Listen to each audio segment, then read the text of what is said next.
Hello, hello, hello. Welcome in, one and all.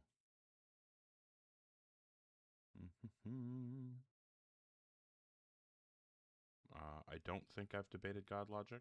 I don't know. Not that I'm aware of. But as always, the goal of these streams is to have. Hey, Radio Spencer. Hey, Jason Debateman. Thanks for the support, Radio Spencer. But yeah, as always, the goal of my stream is to talk to folks who are 18 plus that have some kind of argument or evidence that would provide justification to believe in God. Hopefully, we can have some good faith, linear conversations and learn something.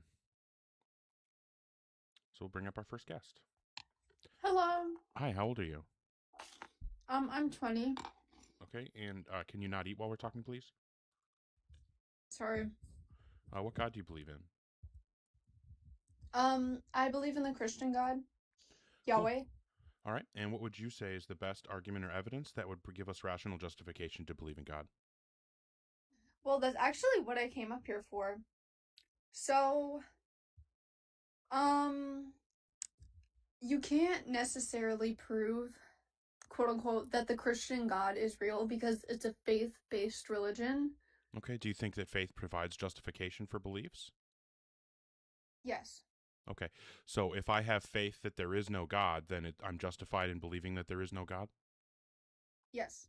Okay, so it sounds like the justified position is that there is no God, and so we have no reason to believe, right? That's not necessarily true. Well, you just agreed that the position there is no God is a reasonable, fully justified position. I can say I know there is no God, and you agree with me that that's a completely rationally justified position. Why would I, without anything stronger, why would I change my position? Well, some people have their own, anecdotal experiences with No, that's not what I asked the you. one true God. That's not what I asked you. Please respond to the question that I asked. What was the question that you asked that I did not respond to? Yeah, I was saying that since your claim is that faith justifies beliefs, then I have a justified position that no God exists. And if the only thing that you can offer in response is something that is either a similar or lower level of justification, like personal experience or competing faith claims, then it sounds like there could never be a reason for me to change my position. Okay. So I guess we could technically say a similar thing about the Big Bang Theory. We're not talking about the Big Bang Theory. You're supposed to be explaining why it is the case that if there are multiple positions that are contradictory to each other, but they're all supported by faith, why we should think that one is more justified than another. Do you think that I'm wrong in my position that God doesn't exist? Yes. Okay, so you think based on faith that you're correct, and that you think that my position, let's imagine that I took my position, there's no God on faith, you would say that I've used faith to come to an incorrect conclusion. That seems to indicate that even from your own perspective, that faith can lead people to correct conclusions and incorrect conclusions. If faith leads to both correct and incorrect conclusions, why would we want to use it as a pathway to truth? Well, I mean, I guess I can sort of see where you're coming from.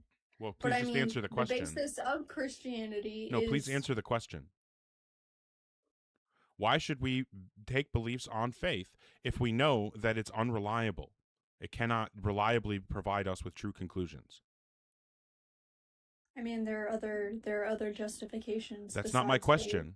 You said that the justification for Christianity is faith. That's your claim. I'm asking you, why should we consider it to be any degree of justification if it's an unreliable pathway to truth? Okay, I mean, I guess you could also just leave instead of answering the question. If you're in the guest queue, or you didn't leave? Are you still here? What's happening? What just happened? Is she here or not? I don't think that she's running. I think TikTok is being crazy. Hello? Because she's like disconnecting and reconnecting. Are you there? Hello? Okay, I don't know what just happened. Hello? Okay, I'm going to drop you down. Request again. That was fucking crazy. Yeah, it's been glitching.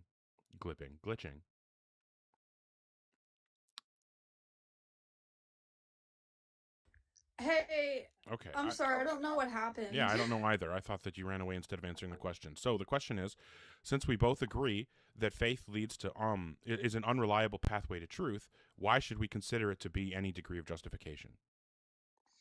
Oh, well, I was actually trying to say that, like, I concede, I can, Okay, like, so I you guess agree that faith is not faith- justification. Yeah. Okay, fantastic. So what would be some justification for believing in God? Well, I mean, I could use some, like, scientific examples. Like, if you read the book of Genesis, it pretty much lines up with, modern No. science. No, it gets it completely wrong. How? Well, for example, it says that day and night exist before the sun exists. Okay, you said you weren't going to eat while we were talking. Sorry. Can you please not eat while we're talking? Yeah. Okay. So, day one, God creates light, separates it from darkness, making day and night. Okay? Then he doesn't make the sun until day 4. Now, what a day and night is, as we know, is just the rotation of the earth and a part of the earth being either facing toward or away from the sun, right? That's what day and night is. So you cannot have day and night without both the earth and the sun existing and there being a rotational orbital relationship between the two. So obviously it's not possible for God to have created day and night multiple 3 days before creating the sun. That doesn't make any sense. Okay, do you not think that it could maybe be referring to light and darkness? You said that it lines up with our current scientific understanding of reality. I'm telling you that it does not line up with our current scientific understanding of reality. What does a day and night mean? What is one day and one night? What does that refer to? I mean, if we look at the Just answer the original question. text, What does day and night refer to? usually, like, I don't know. Day is the When the period sun between is sunrise out. and sunset, and night is the period between sunset and sunrise, right? Yes. Okay. So that means that in order for day and night to exist, there has to be sunsets and sunrises, right? Yeah. Okay. And so if the sun doesn't exist, there can't be sunsets and sunrises, can there? No. Yeah, absolutely. So since there cannot be sunsets or sunrises without a sun existing, and day and night require sunsets and sunrises in order to exist at all, it's completely unreasonable, illogical to think that day and night could have existed prior to the existence of the sun. Right. So, can I Okay, just so we both say agree that the something for a order of moment? creation in Genesis is wrong, right? Can I say something Can we for a both minute? agree that the order of creation in Genesis is wrong? No, because I Okay, don't so agree with that. okay, so yeah, explain to me how day and night can exist without sunsets or sunrises.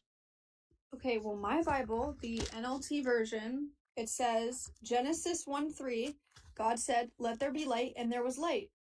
God saw the light and that it was good. He separated the light from the darkness. God called the light day and the darkness night. Right. which And is so, and we what I already just said, said. yeah, and that's what we're talking about. What are day and night? He's calling the light day, and that means while the sun is up in the sky, and the night and the darkness is night, and that's when the sun is not in the sky. That's what the light and dark mean. They refer to whether the sun is in the sky. There cannot be references to whether the sun is in the sky or not if the sun doesn't even exist. There would only be night. If you're saying that instead day and night refer to some other light source, then you would need to tell me what that light source is. Okay. Do you know what the Torah is? You need to tell me what the other light source is. Do you know what the Torah is? I'm trying to tell you. Okay, so but I'm not going to answer derail questions that are just It's designed not for a you to derail get out of question. answering the question that I'm asking you. So just give me the direct answer to what the source of light is that determines day and night.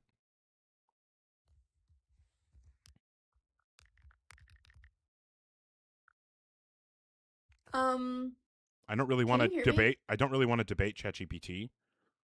So if you could just give me the answer instead of typing it into ChatGPT. I'm not typing the answer. TikTok is glitching again. I can hear you typing. Your keyboard makes noise while you type. I'm not typing. I mean, Okay. if you want me to turn my camera So- on, my fingers So are what is the literally light source away from that my determines keyboard. day and night? There is no specific light source. Do you agree that light and darkness exist? What is the definition of day and night then that is being used by the Bible? Well, I mean, if we look at the Torah, the original text, the Just The give me the word definition of day and day night. and the Just word give me the night. definition. Don't talk about the Torah. I don't need all this bullshit. Just give me the definition. Just directly answer the question. the English translation of the Bible is translated originally. I'm not asking from that. That Hebrew isn't a and response Greek. to the question. Just answer the question. Are you listening? What is the answer to the question? What is the light source you said? Mm-hmm. Or, well, actually, the question I'm asking now is what's the definition of day and night, since you don't want to tell me what the light source is? Well, according to Big Bang theorists, We're not talking light about that. would be the Big Just Bang. give me the definition. Just tell me the definition. If you okay. the light So here's the source thing. would be the Big Bang. Dataremia.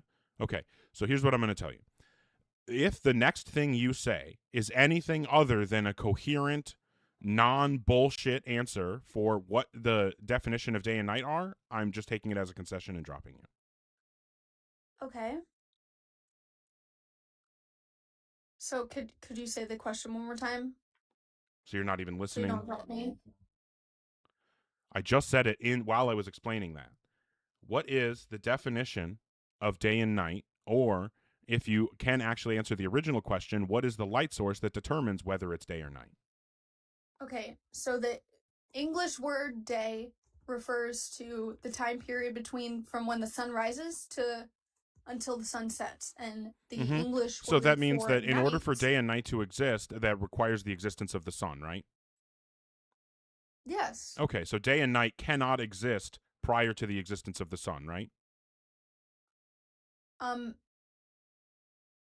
If you use the English word, Okay, yes. you gave the definition, so we're using your definition. If we use your definition of day and night, is it possible for day and night to exist prior to the existence of the sun?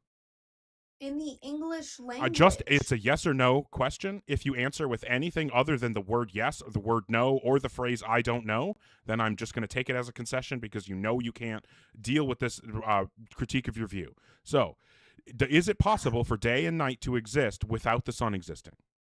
No. Fantastic. Since it's not possible for day and night to exist without the sun existing, but the Bible claims that day and night existed for multiple days prior to the existence of the sun, that means that the Bible's wrong, right? No. Okay, so now you're just contradicting yourself, and I mean, that's my cue to end the conversation. So, day and night can't exist without the sun, but they can exist without the sun. Fantastic. All right. If you're in the guest queue or thinking about joining, make sure that you're 18 plus and you have some kind of argument or evidence that would provide rational justification to believe in a God. After that conversation, all I can think of is day and night. Yeah. That is so funny. Where was that? That is hilarious that people think I'm reading off of something. Fantastic. Hey. All right. You guys, we're going to hit 4,800 followers here momentarily. Holy shit. All right. If you're in the guest queue or thinking about joining, make sure you're an adult and you have some kind of argument or evidence that will provide rational justification to believe in a God. I don't know if this is someone I've talked to before or not. It's hard to keep track. I don't think so.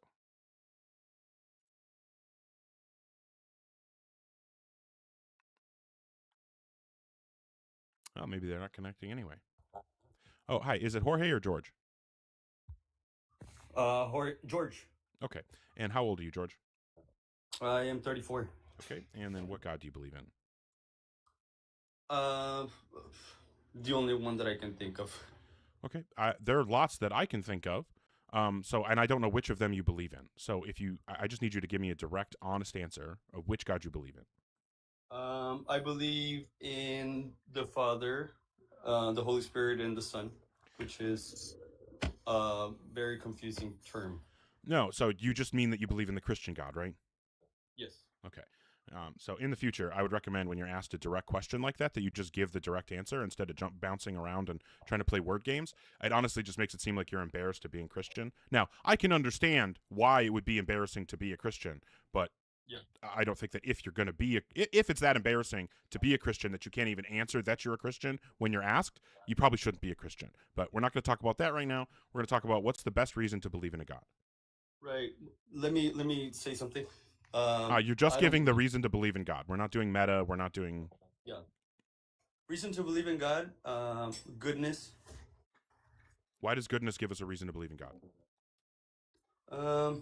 Because there's a lot of good in the world and there's a lot of bad in the world. And how does that give us a reason to believe in God? There's somehow there's a nature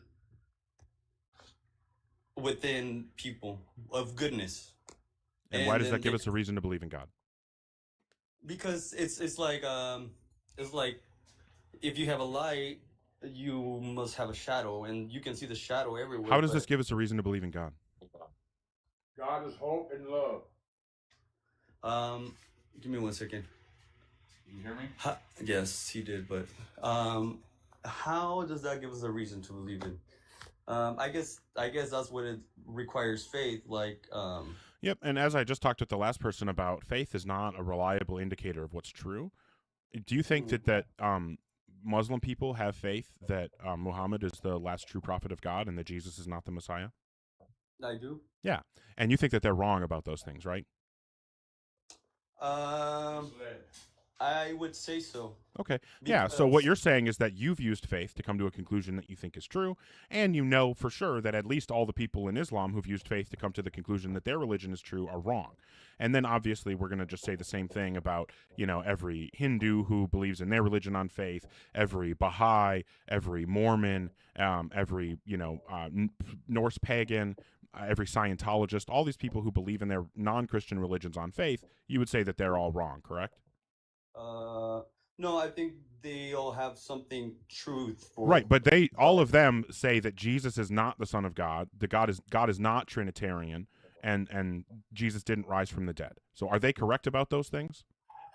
I wouldn't think so. Okay, so you think that you are correct based on faith that Jesus rose from the dead. They think that they're correct based on faith that Jesus did not rise from the dead. How do we tell who's actually right? Because clearly faith isn't enough. By the oldest book in the world called the Bible. Yeah, that's not the oldest book in the world. Okay, what is? Give me 1 second. Because what was the question? I'm sorry. Yeah, you probably want to. Your coach isn't helping, so he might want to. I know. down. I'm sorry. Give me 1 second. So I'm asking, since you and I both agree that people use faith to come to contradictory conclusions that can't all be true, what is the method that we would use to go about determining whose faith-based position is correct and whose isn't? I think it's. I think, and that's not very useful. I think that nobody knows what the truth is, and it requires faith to believe in anything you believe in. Right, but we just determined that faith is unreliable if your goal is believing true things. Faith doesn't reliably get you to truth. So what is a method that we can use that would reliably get us to truth? Faith does give me the truth. No, you just agreed that a lot of people use faith to come to conclusions that you think are wrong. If they can use faith to come to conclusions that you think are wrong, but you use faith and you come to conclusions that you think are correct, how do you know if you're correct and maybe you're the one that's wrong? Maybe their faith-based beliefs are the ones that are correct and not yours. How do you determine that's not the case? I think we are all somehow wrong. I'm wrong. I'm not saying that I'm right. Okay, so you agree with me that you don't actually have a reason to believe in God. You just believe it because you want to? I believe it because my heart tells me. Right, because you want to. It feels good to you. Yes. Okay. Well, I think that it matters whether or not our beliefs are true. Do you know what it means to believe something? Say that again? What does it mean to you to believe something? To believe something, it depends, such as having faith on a friend. You know, you No, have a friend, anyone. Uh-huh. what I mean, like believing in something, I think that the easiest way to define that is to say that you think that a given proposition is true, right? If I say Yeah. the sky is blue, and then, or you say the sky is blue, and I say I believe you, well, I'm saying that I believe the proposition the sky is blue is correct. I have a attitude toward that proposition that it is correct, that it's true, right? So believing something is thinking that it's true. Do you agree? Yeah. Yes. Okay. So if believing in something means to think that it's true, and you're saying that you believe in that things are true on a basis that cannot tell you whether or not those things are true, don't you see a problem with that?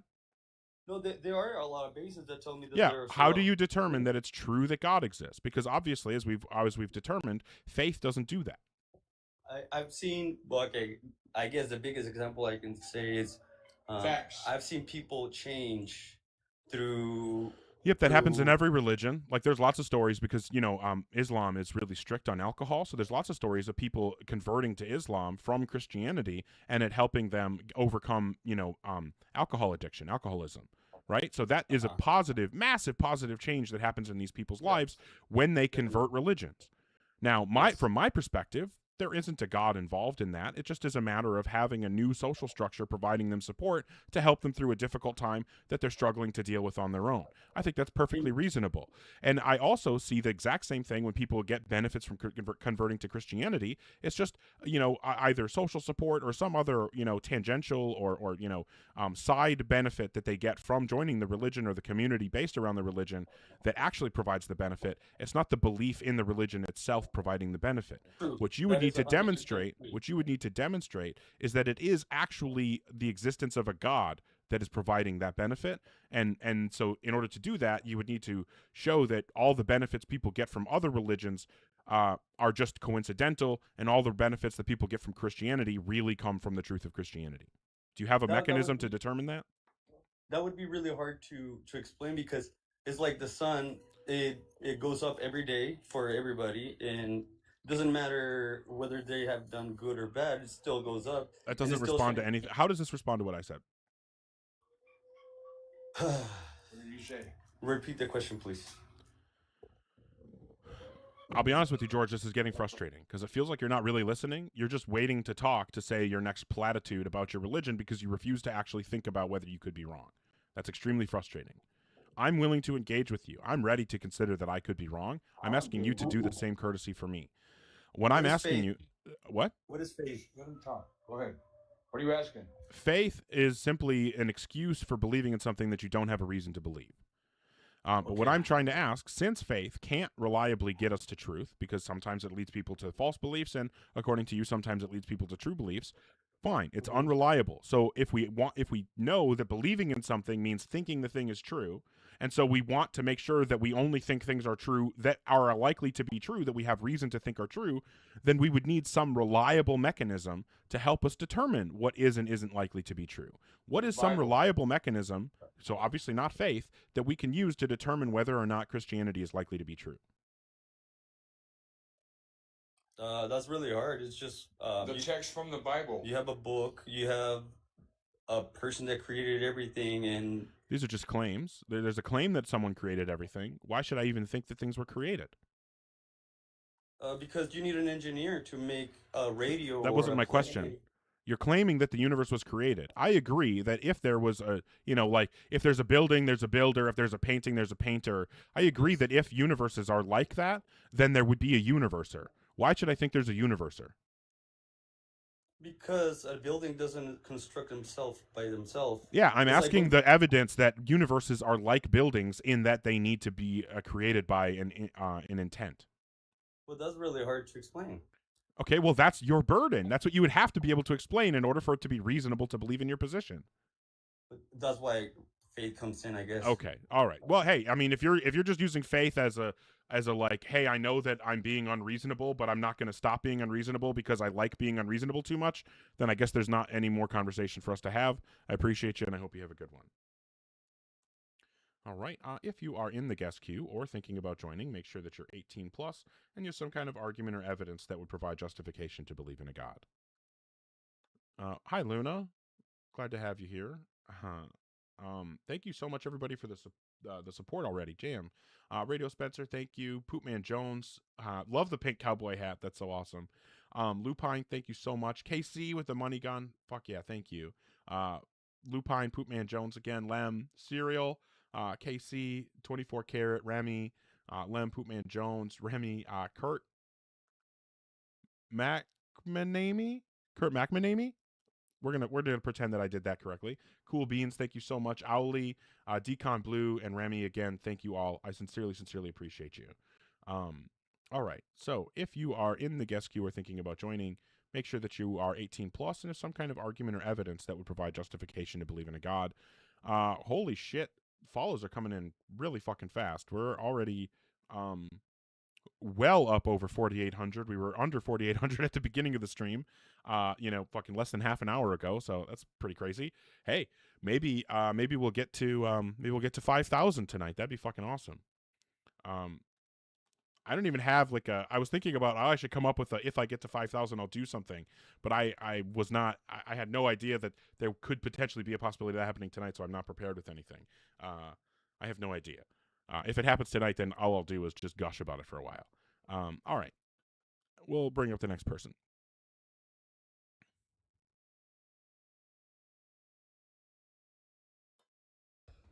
Hi, Paul. How old are you? Hello? I just... Yeah, you just turned 14? All right.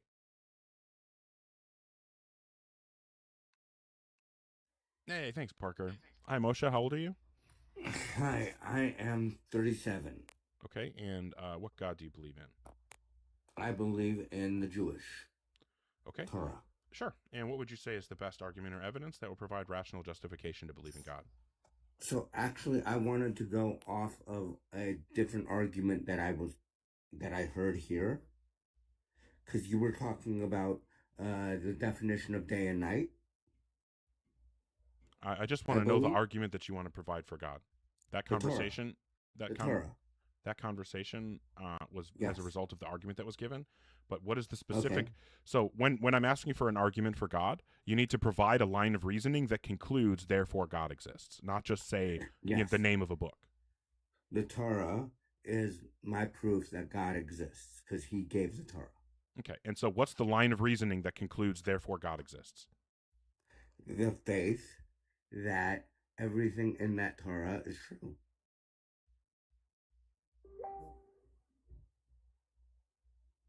Hello? Yeah, I'm just waiting for the line of reasoning that concludes, therefore God exists. The faith that everything that in the Torah is true and that God gives the Torah. So, and faith is not just again. So are you even going to attempt to give an argument or not? Yes, because... Okay, great. Well, let's forget about the nonsense that's happened so far, and let's start actually giving the argument now. So what's the argument for God? The argument for God is that He created the world, He created the Torah. That's just question begging. So I need you to give a non-circular argument. So if you assume that God exists in the line of reasoning that's supposed to conclude God exists, you've given a circular argument. So you need to give an argument that doesn't start with the assumption that God exists. Okay, I believe God exists because all these things are, from everything that we know of, everything was created from something else. I agree that everything that we see being brought into existence is made out of stuff that already began to exist. So that means that if the universe was created in that way, then it was made out of stuff that already began to exist. But if the stuff that makes up the universe already began to exist, that means that the universe already began to exist and it wasn't created. So if things are created in the way that you're saying, being made out of things that already existed, then obviously the universe couldn't have been created. So your own reasoning shows that it's not possible for the universe to have been created. What do you mean? I just explained it to you. Do you need me to write it down for you? Do you need me to write it down for you, or can you respond to what I said?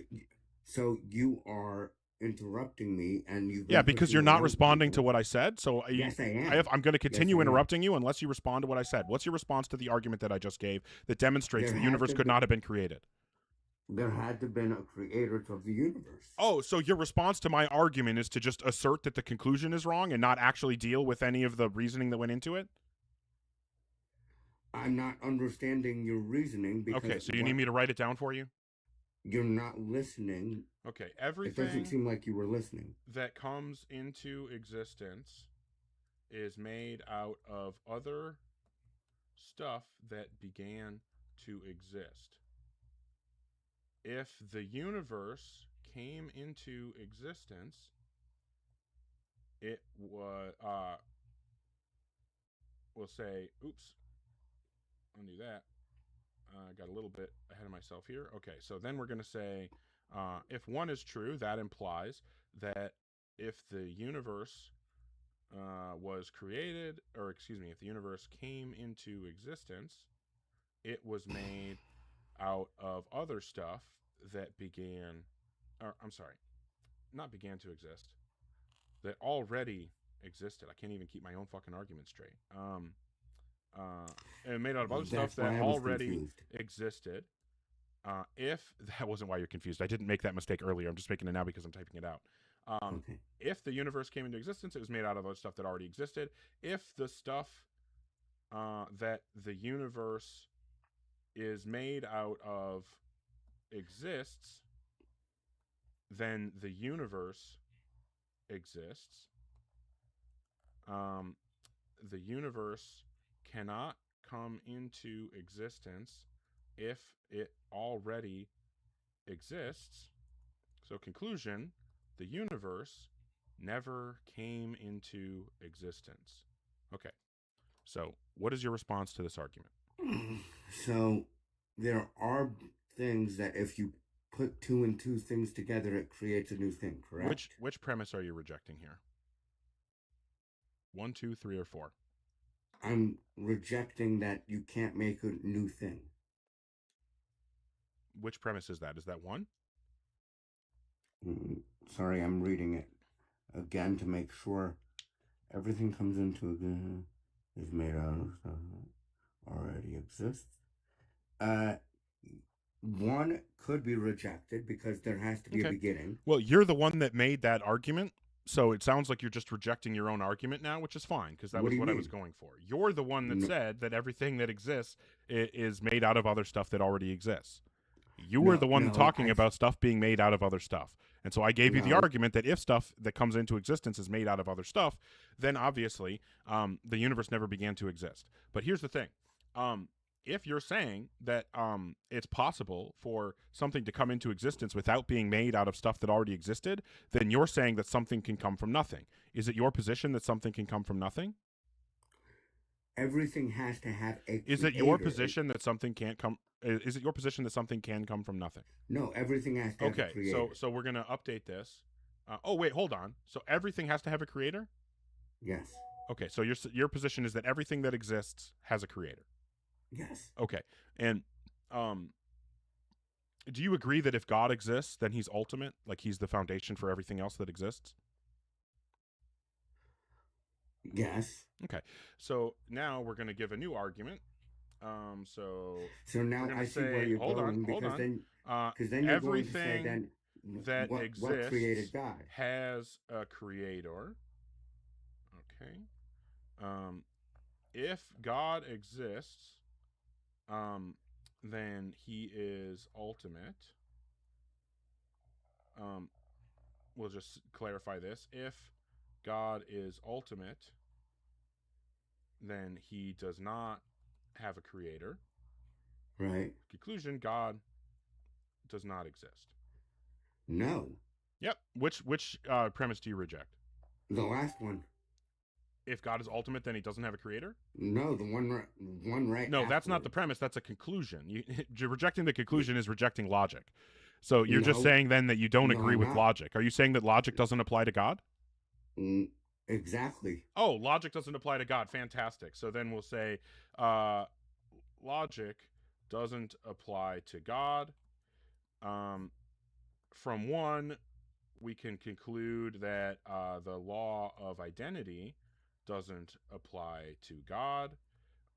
If the law of identity doesn't apply to something, then it isn't what it is, and it is what it isn't. It is not possible to have a thought, well, we'll just say a belief about a thing that isn't what it is and is what it isn't. Conclusion, it is not possible to have a belief, oh boy, belief, Christ, about God. So it's not possible to have a belief about God, yet Moshe has a belief about God. And of course, if Moshe has a belief about God, then it is possible to have a belief about God.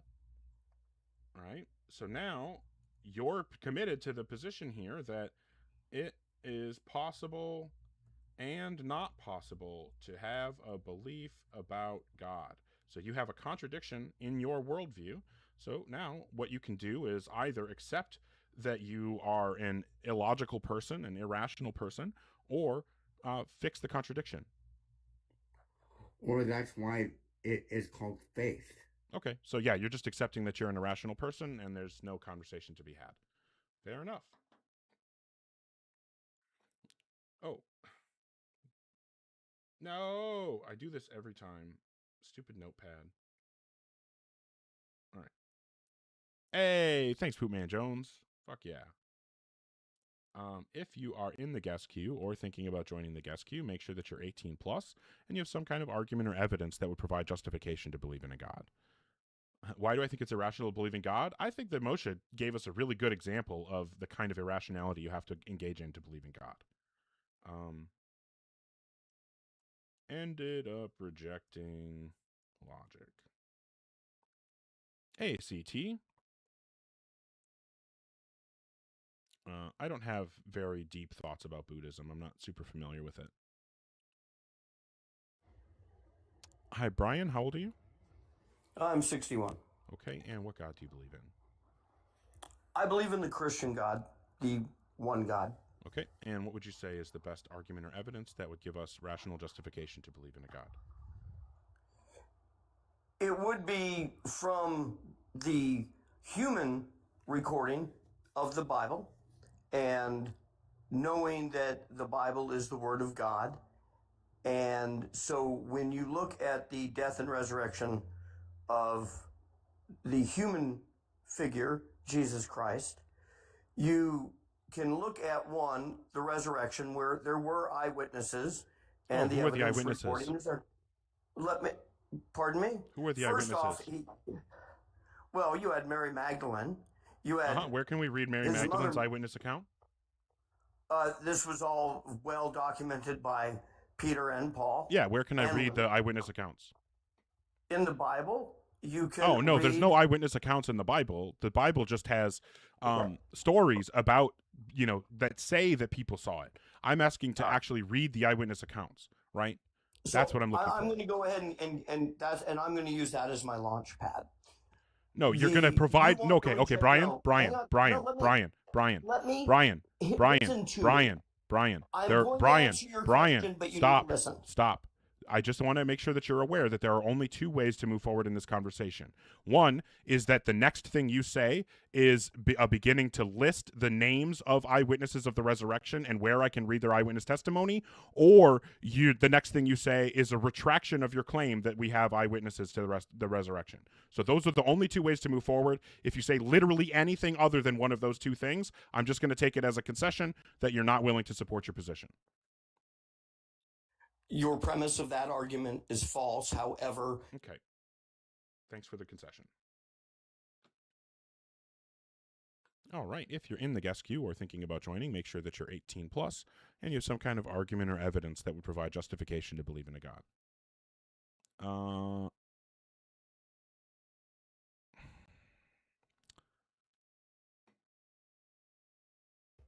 Hi, how old are you? 22. Okay. And what God do you believe in? I believe there's like a higher source. Okay, you're just like a generic theist. Yeah, you can say. And what would you say is the best argument or evidence that would provide justification to believe in a God? Okay. Scientifically, I cannot. But would you consider like a metaphysical argument or no? I'm just asking you what you think the best argument or evidence is. I didn't specify a type of argument or a type of evidence. Right. I'm just clarifying, so I'm asking. Yep. What's the best argument or evidence that would provide justification to believe in a God? Okay. Very well. We'll go with this. Everything that begins to exist has a cause. The universe began to exist. Therefore, the universe has a cause beyond itself. Okay. And and I assume that you think that the cause is God, right?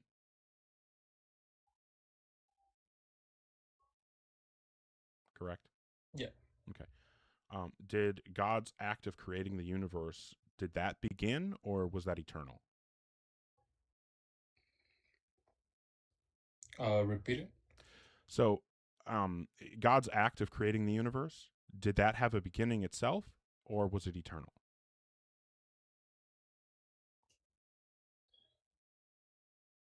If God's actions are eternal or temporal? I'm asking if the action that God took to create the universe had a beginning or if it was eternal. Like no beginning. Did it have a beginning or not? God wouldn't have a beginning. I'm not asking about God having a beginning.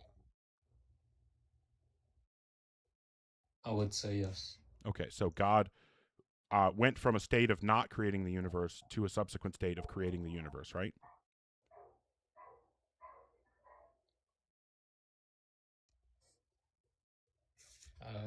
Sure. Okay, so that means that God changed from not creating to creating, right? Changed his action? Yes. Not his nature, not his essence, but his action changed from not being in the act of creating to being in the act of creating. Do you agree?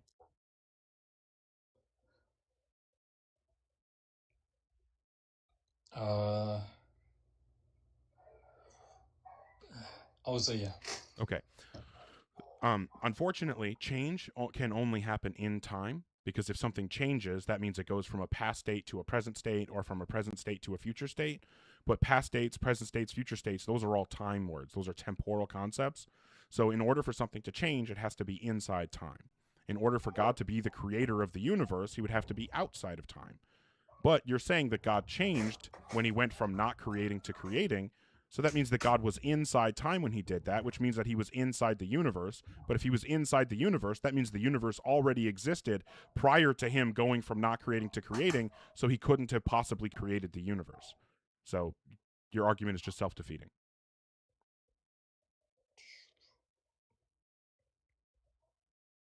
All right.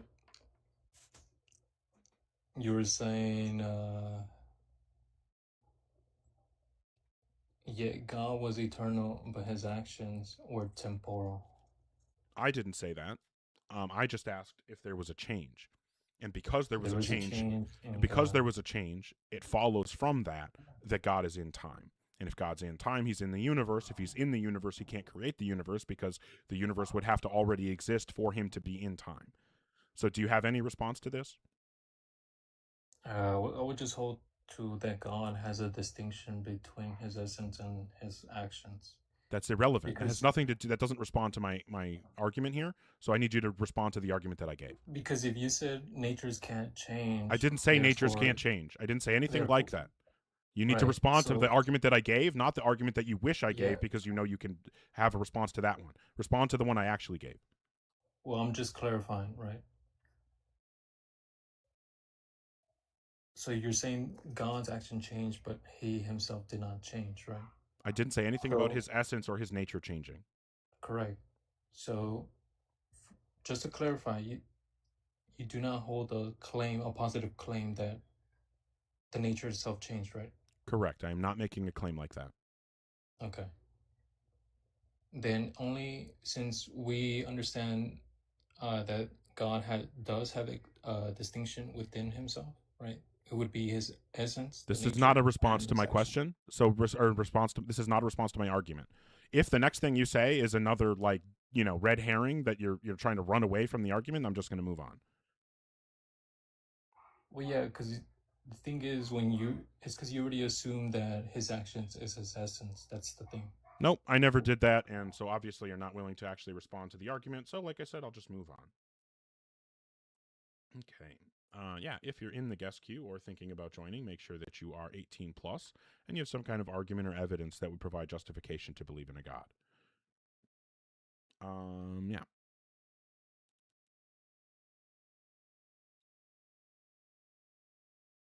Hey, thank you, Casey.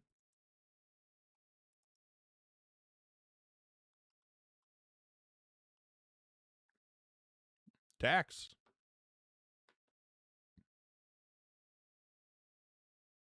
Apparently no Dax. Okay. Oh shit, yeah. Thanks, Nobody on Fire.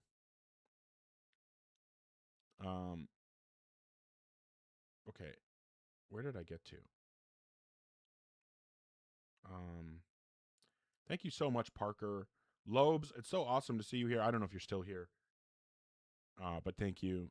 Lem, Poopman Jones, Decon Blue, Nobody on Fire, KC, Absurdism. Thank you guys so much. Trucker Boy, sincerely appreciate it. Okay. I have not given head tattoos any serious thought. I'm so glad you're here, Lobes. Love you, man. Okay. We'll bring up the next person. Thanks, Jay McHugh. Hi, Eddie. How old are you? 62. And what God do you believe in? I believe, I don't have a religion, first of all. I'm not religious. Mm-hmm. The God that I believe in is that I believe that I am God. Oh, okay. Fair enough. I am God. All right. If you're in the guest queue or thinking about joining the guest queue, make sure that you're 18 plus and have some kind of argument or evidence that would provide justification to believe in a God.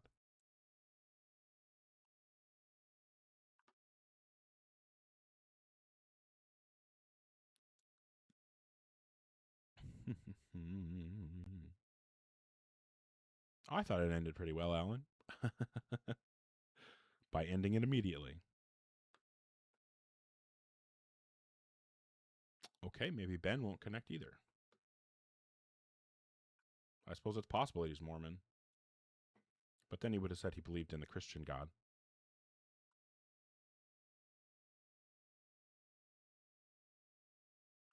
All right. Maybe Reed. Hi, Reed. How old are you? Sorry, 21. Okay, and what God do you believe in? Jesus Christ. Okay, and what would you say is the best argument or evidence that would provide justification to believe in God? I just believe from what I understand of science, I believe it points to a creator. Yeah, I'm just asking, like, if I told you, you should believe that there is no God, and you said, well, what's the evidence that there's no God? And I said, well, my understanding of science points to there not being a God. Would that make you stop believing in God? Well, that's fair. That's a yes or no question. Would that make you stop believing? Okay, so you agree that wouldn't be a compelling argument to give if someone asked you for an argument, right? Yeah, okay. I got you. All right, so what is the argument or evidence for God? Well, the first part of my argument would be that I believe the Big Bang did happen. What does that have to do with God? Science, because I believe in order to prove that God created stuff, he had to have a starting point. Because what does the Big Bang have to do with this? Because that would be the potential starting point, the most logical starting point. Why would we think that the Big Bang is a starting point? That's not what I said. I said it would be the most logical starting point from what makes it logical that the Big Bang would be a starting point? Because we don't know what came before it, so potentially nothing came before it. Yeah, And, potentially, but potentially there was something before it. So what is the logic that should make us believe that it is a beginning? You said it's logical. The second law of thermodynamics. And how does the second law of thermodynamics make it likely that the Big Bang is the beginning? Entropy tends to increase. I know what the second law of thermodynamics is. I'm not an idiot. Okay, so how does the second law of argument? thermodynamics give us a reason to think that argument? the Big Bang was the beginning? So if entropy tends to increase, how did the whole universe condense into one point? Those are completely unrelated things. That's like saying No, if not. ice cream is cold, why am I low in money in my checking account? Like those are completely unrelated things. Because if the universe is going to reach a heat death at some point, then how is it that all of its because pretty much The second law of thermodynamics doesn't mandate that there will be a heat death. Why would we think that there would be a heat death? That's like exactly what the second law of thermodynamics means. No, it isn't. Yes, as stars. No, the second law of continue to thermodynamics is about the conservation of energy. Or excuse me, it's about the entropy doesn't decrease, but that is only in a closed system. And also we have it's a system where energy is conserved. Well, we don't have on cosmic scales, energy is not conserved. So entropy doesn't apply on cosmic scales. It literally has nothing to do, like the universe, you cannot measure entropy across the universe. Any physicist will tell you this. And then the other problem that you're going to have is that But you can still study it for each individual star. Yeah, but that tells you nothing about that it mandates a heat death. That's completely unrelated. And then the other problem that you have is that even if entropy was a reasonable concept on a cosmic scale, it wouldn't matter. Because if there was, like, for example, let's say that the cosmological model where there are big bounces and big crunches is correct, well, there could be an infinite series of big bounces and big crunches where entropy resets during each crunch. So then each bang, entropy would start at some minimal state, and then maybe it increases over time throughout the history of the that instantiation of the universe. But by the time it gets to the next crunch, it would reset again. So there's no reason for us to think that there's an entropy problem. Entropy in and of itself points away from the crunch. And why? How? Because it tends to increase. How does it point away from the crunch? Because the energy is going to spread out and dissipate. What you're not engaging at all. So the way that the big crunch would happen. Explain how it's going to crunch. If gravity. If it's going to spread out and dissipate. Yeah, gravity. What is gravity going to be generated from? Gravity isn't generated from anything. It's just a disposition of the universe. It's a disposition of the geometry of space. So does gravity occur away from astrological bodies? Gravity is a disposition of space itself. Occur away from astrological bodies? Again, gravity is a feature of space itself. It's everywhere in space. Is there anything that doesn't have a physical form that generates gravity? Yes or no? Without a physical form, no. Gravity is a physical thing. So again, if all the energy dissipates, how is gravity going? Why would all the energy dissipate? Why would all the energy dissipate? Because we just went over the second law of thermodynamics. That has nothing to do with dissipation. That has nothing to do with dissipation. No, it has nothing to do with death. Yes, that's literally what it points to. No, it doesn't. How does it point to death? How does it point to heat death? Because every single star is going to heat up. No, that's the claim. That's the claim. That's the claim. How does the second law of thermodynamics, how does entropy point to heat death? Because if the energy spreads out, there's no way to create new stars. So how does the second law of thermodynamics point to everything spreading out like that? Because entropy tends to increase. Oh, okay. So since entropy tends to increase, that demonstrates that everything will spread out. And the reason that and the fact that everything spreads out demonstrates that entropy tends to increase. Like, it just seems like you're giving some kind of circular argument here. How would you explain what the increase of entropy would be for a star after it dies? You just don't understand what entropy is. Like, all entropy says is that there are more ways that things can be that are disordered than ways that things can be that are ordered.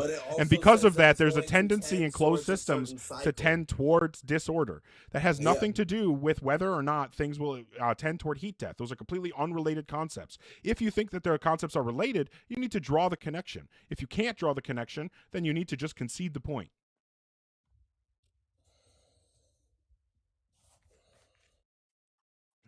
Oh, I mean, I guess you could leave the app and go ask ChatGPT. Grok, why heat death? Grok, atheist being mean. Help, quick. Grok, how do I deal with an atheist who wants me to actually support my claims? Quick, Grok, I need it now.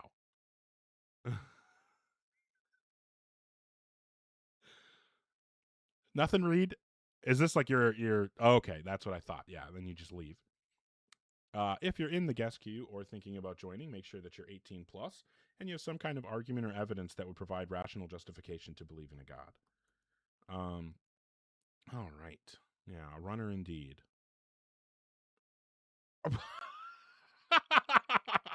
Pope Rizik, that was hilarious. Fantastic.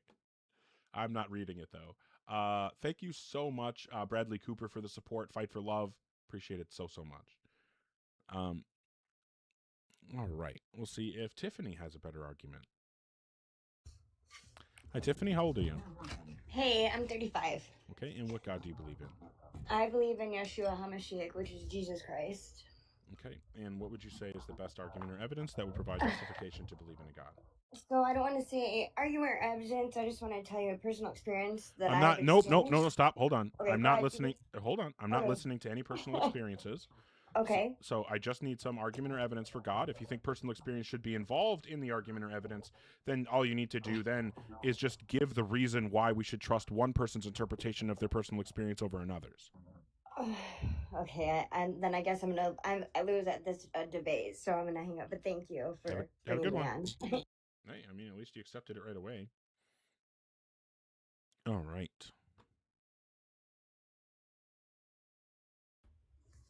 Hi, Shane. How old are you? Hello, I'm 19. Okay, and what God do you believe in? Christian.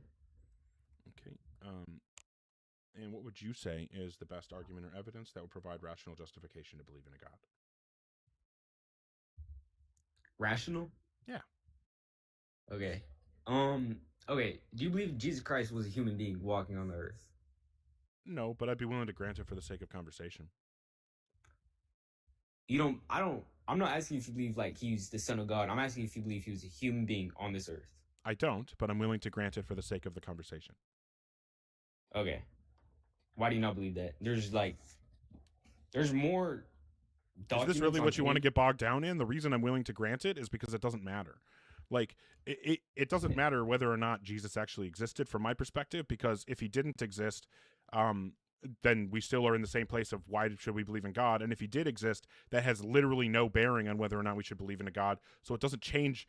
From my perspective, it doesn't change anything.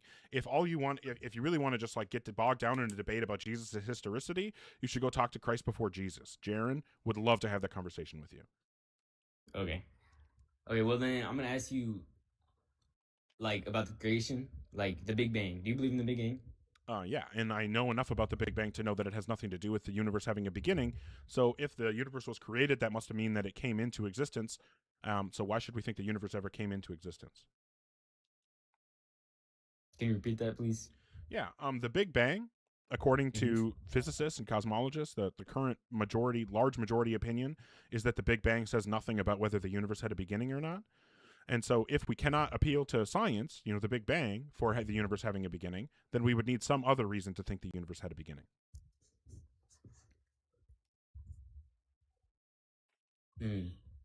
Okay, well, I remember earlier in your other argument, you were talking about how Jesus or how God, you said something about his action, like he created before you created. There was a time where he wasn't created, and then you created. About like something with him existing in time. Okay. Do you think God exists in time? I don't think God exists at all. Okay, yeah. That's a good point. Yeah. So is there any argument or evidence for God? Because you started out, I mean, shit, I don't even remember the first thing. You fucking jetpacked away from the first thing so fast I don't even remember what it was. Then we started talking about the Big Bang, the universe having a beginning, and now it seems like you're abandoning that one as well. Do you have any argument or evidence with any force, any support? Well, no, I don't have any with support, but I don't think I can prove God exists, and I think the idea of God is just having faith that he does exist. Okay, well, I've already talked multiple times tonight. I don't really want to get into how dumb faith is. All right. Hey, my bad. Hey, have a good night, though. sorry for You have nothing to everything. apologize for. Thanks for the conversation, being honest and good faith, and I hope you have a good rest of your night. Take care of yourself. Oh, I'm getting old over here. You could tell by me having to clear my throat all the time. Oh shit! I have not been paying attention.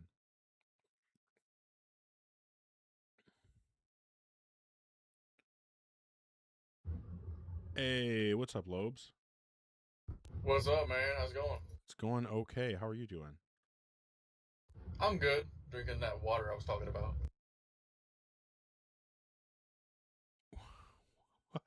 Oh, we did talk about that. Oh my god. Yeah, we I was did. like, what the fuck are you talking about? We didn't talk about water. I totally remember now. I totally remember. Oh my god. I just had like a fucking my brain. I was so confused for a second there. Okay. All right. We're all on the same page here. Yeah, dude. I've been it's over here. I've been trying to get better about just drinking straight water as well. I mean, I have like the zero sugar flavor packets and stuff, but I'm trying not to like rely on that. Yeah. Well, I'm just trying to be more hydrated, you know. Yeah. Trying to be like a water type a little bit. Indeed. Well, you gonna hang out for a little bit? Yeah, a little bit. All right, cool. We'll see if we can have some decent conversations, and you can try to calm me down for the theists so I don't bite their heads off. If you're in the guest queue, Whoa, hey, whoa there. I'll give a tug on the leash a little bit. I was gonna say, yeah, tug on the reins. If you're in the guest queue or thinking about joining, make sure that you're 18 plus and you have some kind of argument or evidence for God. Hey, everybody, quick! If you're not following Lobes, make sure that you follow Lobes. Also, I love everybody sending me support. Thank you so much. But if you are able to support, I ask you to support Lobes as well. Anyway, hi, Gray. How old are you? Hi, I'm 29. Okay, and what God do you believe in? So I actually don't. I don't believe in any God. I would consider myself an atheist, but I call in because I wonder if maybe trying to get at whether God is real or not actually gets us away from what's important, which is that people who believe. Okay, great. I'm not really interested in tone policing. If you think that these lives should be done differently, then by all means, and I don't mean this sarcastically, I sincerely encourage you to start your own and do it the way and lead by example, show us how it should be done, and then everybody else will see by your higher level of success, by whatever metric, that you're doing it the right way, and then hopefully that'll convince other people to do it. I'm just going to continue doing my thing my way, okay? That's fine. All right, take care. Yeah, I don't really look. She seems like a nice enough person, but I don't really care for the tone policing. Also, if you want somebody that's not as much of an asshole as me, all the more reason to follow Lobes. I can't. Where's the thing? It's right here. Right. This guy, right there. Follow Lobes, because Lobes is not an asshole like I am. There's a small part of every person that's an asshole. Yeah, I just have a lot more person than you, so I'm a much more of an asshole. It is more like surface area on the Yeah, I'm a lot more person than you. If you're in never mind. I like I said. If you're in the guest queue or thinking about joining, make sure you're an adult and you have some kind of argument or evidence for God.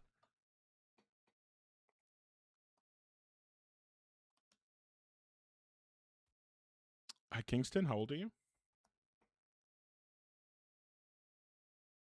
Hello?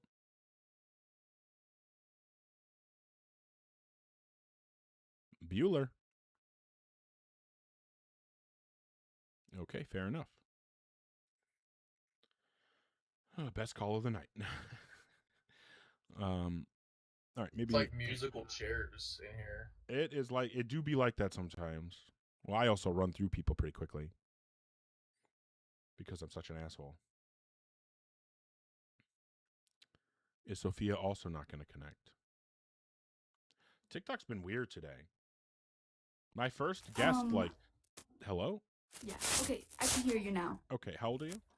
Hello? Can you hear me now? Okay, I'm going to 18. I'm going to count to 3, and then I want you to say 4. 1, 2, 3. 4. It's not terrible, and hopefully it'll get a little bit better as we talk. So, what God do you believe in? God of everything. Yeah, which one? Jesus Christ. Cool. And what would you say is the best argument or evidence that would provide justification to believe in a God? That God isn't really evil and that he did not create sins. Oh, okay. Well, I'm getting word from people in the comment that you're not an 18, so yeah, fair enough. Yeah, I have been told by someone that I trust directly that I am too quick to drop females for sounding young, and so I'm trying to not do that because I know that that criticism was offered genuinely, and I wanted to, and again, it was offered by somebody that whose opinion I value, and so I'm taking it seriously, and so I'm trying to be less knee-jerk reaction. So yeah, I don't know. It's a little sus sometimes. Well, it's hard to know, right? Like, it's just hard to know. Can you send me your picture of your driver's I license? know. It's like, can you just dox yourself for me real quick? Yeah. To the entire internet? Well, that's what I'm saying, Savage. Why risk talking to children? That'd be fucking weird if I was, looking for opportunities to talk to children. Fuck no. Hi, Kingston. How old are you? I know I was yapping. Come back to the app. Hi, Kingston. How old are you? Hey, I'm 41. Can you hear me okay? I mean, sounds like, we're using tin cans on a string, but, hopefully we'll be able to make it through it. What God do you believe in? I'm Catholic Christian. Oh, that got way better. Okay. And what would you say is the best argument or evidence that would provide justification to believe in God? I was thinking about this as you were saying. I'd probably say, just the saints. And Are just you driving? Yeah, but I'm not staring. I'm just listening. Okay. Well, we Yeah, can't so, drive like in a phone live, call. so unfortunately, TikTok terms of service, we can't do that. Unfortunately. So you'll have to come back when you're not driving. All right. If you're in the guest queue or thinking about joining, make sure that you are 18 plus and you have some kind of argument or evidence that would provide justification to believe in a God.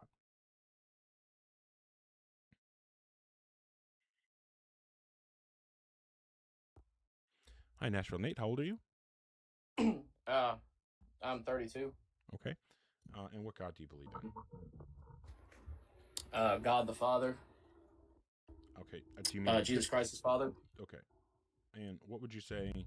Well, Lobes and I, we're both atheists. What would you say is the best argument or evidence that would give us a reason to believe in God? Well, so I know everybody, thinks of, believing things scientifically, which is We don't need to poison the well. I'm just asking you to give us the argument. well, that's where I'm getting at. So you can. Yeah, I don't want you to. I don't want you to get at it. I want you to be there right now, giving the argument. All right. So, do you believe wind? Okay, so we're not asking questions. We're not, we're not playing a 20 questions game. You're just giving the argument or presenting the evidence that should give us a reason to believe in God, please. Well, there's no evidence, so to say. I mean, but that's why people say that. Okay, so if you're agreeing that there is no reason to believe in God, then I think Lobes and I will just continue being atheists. No, I'm not saying that. Okay, I'm so saying, what's a reason to people- believe in God? Well, there's a reason to believe God because, believing in miracles. I mean, there's people that. Why would miracles make us believe in God? Well, I mean, if you honestly didn't believe in that, I mean, how could you not believe that there's a God? That's not an answer to the question. Why would miracles make us believe in God? Well, I mean, miracles are happened every day. I mean, That's it's not an answer to the question. miracles. So I'm asking you, this is going to be now the third time asking you this question. If you can't give a direct response, then I'm just going to move on. Why would believing in miracles give us a reason to believe in God? Because if you don't believe in miracles, I mean, then. Oh, you're just not even answering You the don't have the question. faith. Not engaging at all. I said, if I believe in miracles, why would I believe in God? Well, if you don't believe in miracles, okay. Booger, I mean, they happen every day, so it's like, come on. Lobes, how would you be feeling if you hadn't eaten yet today? I would be feeling like really hungry, like I got a pit in my tummy. Wow, it's so crazy how you can just respond in the under the terms of the hypothetical. It's so weird. It's like, how would you feel if you had? That was supposed to be bad. Oh, damn it. Yeah. No, I mean, like either way, it's what's the fine. What's the argument that I should respond to your hypothetical? There you go. Pull the raw soul. It doesn't follow because I did eat today, so I'm not. I did eat today, so it doesn't follow. That's exactly it. Yeah. How would you feel if you hadn't eaten yet today? Well, I actually did eat today. I've eaten twice today, so I don't know what you're talking about. Well, no, but like, what if you hadn't eaten yet? Oh, well, I mean, if it's this time of day and you still haven't eaten, then obviously you're doing something wrong. Like, okay, well. Yeah, what's the argument that anybody hasn't eaten yet today? Go ahead. Yeah, the number stop gets you nowhere. Where's justification? Go ahead. What's the doxastic justification for the metaphysical claim that somebody hasn't eaten today? Oh man, it makes my skin crawl. I think that one of the most like bullshit words, and it's not a bullshit word, but one of the words that's just like one of the biggest indicators of somebody being dumb or being bad faith, and I don't mean dumb in like an intellectual, I mean just like being dumb, like acting stupid, is doxastic. Like I think that's one of the words that's just like, ugh. Wait, what is it? Doxastic? So it's doxastic. It's DOXASTIC. And genuinely, all it means, okay, so doxastic refers to a type of justification, or doxastic justification refers to not only having evidence to believe in a proposition, but also basing your belief in that proposition on that evidence, right? So it's like you could have justification for P, but you believe P for some stupid reason. Then doxastic justification, or like propositional justification exists, but you don't have doxastic justification, even though you might be aware of the justification for the proposition. So your proposition, or your belief is only doxastically justified if you believe for the same, based on the actual justification. But it's just like big words to say a justified belief. You know what I mean? Like it's. Yeah. Anyway, annoying. So so it's doxastic if they believe for the justification and not some other reason.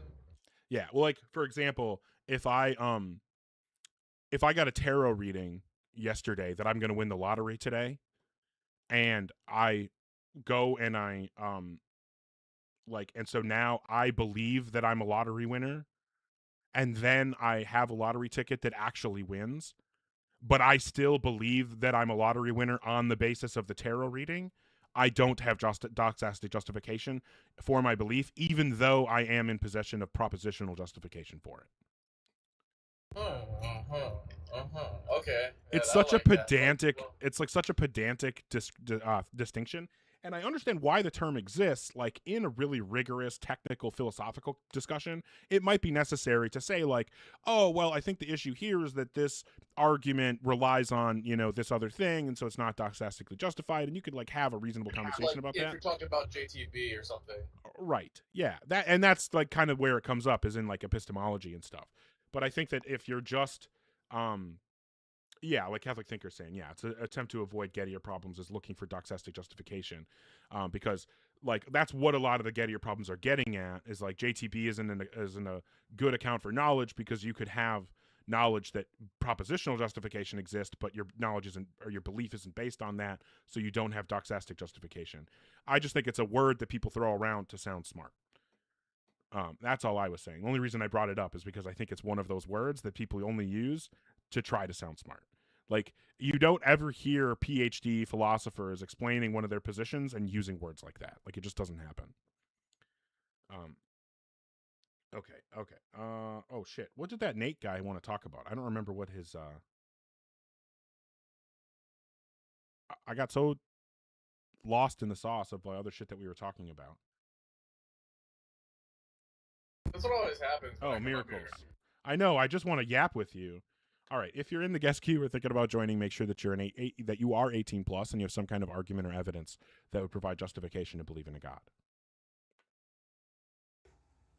Hello. Hi, Big Sexy. How old are you?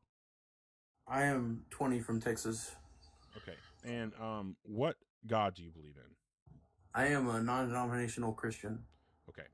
And then what would you say is the best argument or evidence that would provide justification to believe in God? Well, I need you to answer this one question. I'm not answering questions. What's the argument or evidence for God? So, why won't you let me ask you one question? Because that's not what's happening right now. The only reason to ask questions is to... Yeah. So how can I? Okay, so in a argument, how can you prove a point without getting a question answered? You would just present the argument, and then if there are things that need to be clarified, we can determine that based on the argument. That's what's going to start the argument. Arguments don't have questions in them, so just give the argument. How was the world created? Okay, so I'll give you one more opportunity. What's the argument? How the world was created. That's what the argument is about. Okay. I think it came from nothing. Yeah, well, I dropped him. I didn't ask what the argument was about. I asked for the argument. Sorry. I'm too aggro. What I want to start doing when people ask, like, use questions as arguments is just make up a ridiculous thing I don't actually believe. Well, it's just so frustrating because it's like, how are we going to get anywhere? Okay. Well, I think Timmy Turner he wished that the universe would be created. So retroactively, it was like a bootstrap paradox. Cosmo and Wanda, they created the universe, or the world rather, because of Timmy Turner's wish. Because otherwise he wouldn't have been born. So I think that's how it happened. Yeah. Yeah. How do you explain that Timmy Turner couldn't have been born unless he had wished the universe into existence? How do you explain that? Yeah, that's exactly the logic. Yeah, I mean, prove me wrong. Yeah. You can't, like... How did Timmy Turner come into existence if Cosmo and Wanda don't exist? Checkmate, atheists. Oh, seriously? Because Cosmo and Wanda are prior, like, ontologically prior to the universe, as Timmy's wish that they grant created the universe.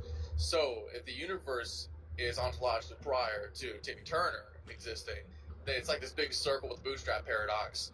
And so they're all like they're all like contingent on one another. And so it's just going to be the case that we have doxastic justification to believe that Cosmo and Wanda really exist. Yeah, it's just gonna, Go ahead. It just logically follows.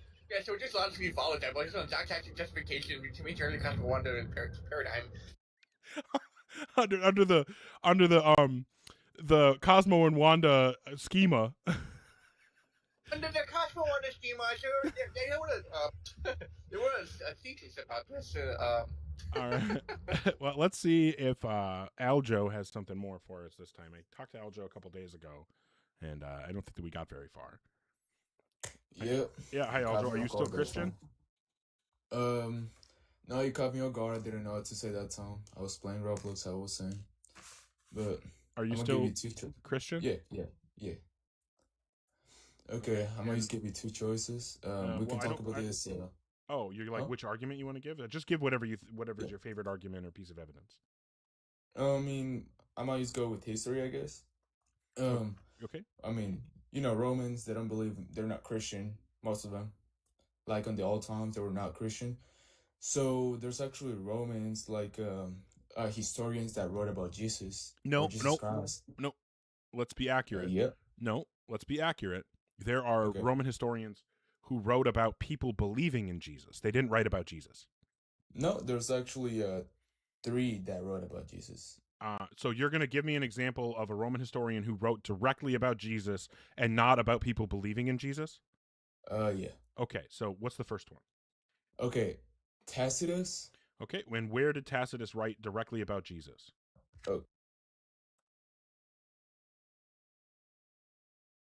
Oh, wait. Oh, okay. Actually, let me check the name of that real quick. It's going to be Tacitus, Josephus, Pliny the Younger. Yeah, and they just write about, like, so Tacitus was writing around 116 AD, according to this quick Google search. Okay. And so that was, 85 years after Jesus died. And he says that people believed that a Christus was executed by Pontius Pilate during the reign of Tiberius, and there was a mischievous superstition that became the Christian movement. So he's just reporting that people believed this. This isn't him. Excuse me, because he was writing. Tacitus wasn't even born when Jesus was still alive. So he's not actually recording events from Jesus's life. He's recording things that people believed about Jesus. Okay, well, that's actually kind of some proof that Jesus was born or like existed because people No, was it's not. talking about it. No, it's not though. Right? Because I mean, I can tell you lots of people who talk about Batman and talk about Spider-Man. Fuck, I've got a Batman tattoo on my arm right now. Oh shoot! Right? Well, we were just talking about the Cosmo and Wanda schema. So I got the Joker, I got Batman, Cosmo and Wanda. We were literally just talking about Cosmo and Wanda, as Lobes pointed out. So does the fact that we talked about Cosmo and Wanda mean that the Fairly Odd Parents is a true story? No, but okay. I mean, if you wrote about it and he's a historian. Yeah, yes. So let's imagine that Lobes and I start a religion that believes that Fairly Odd Parents is a true story and Cosmo and Wanda really exist. And then let's imagine that a historian writes down that we believe that Cosmo and Wanda really exist. Does that now mean that Cosmo and Wanda really exist because a historian wrote about us believing in them?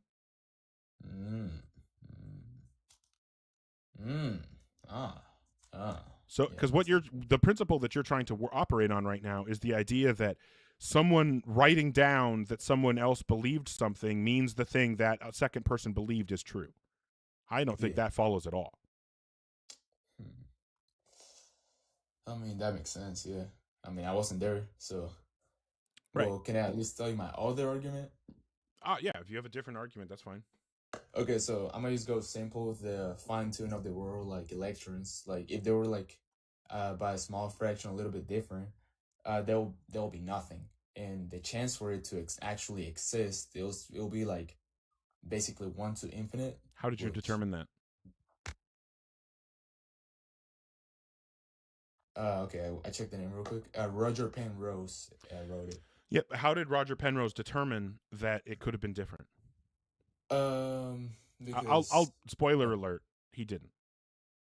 He didn't? No, he's just operating on assumptions, saying if this is the case, then this is what the result would be. This is what the probability would be.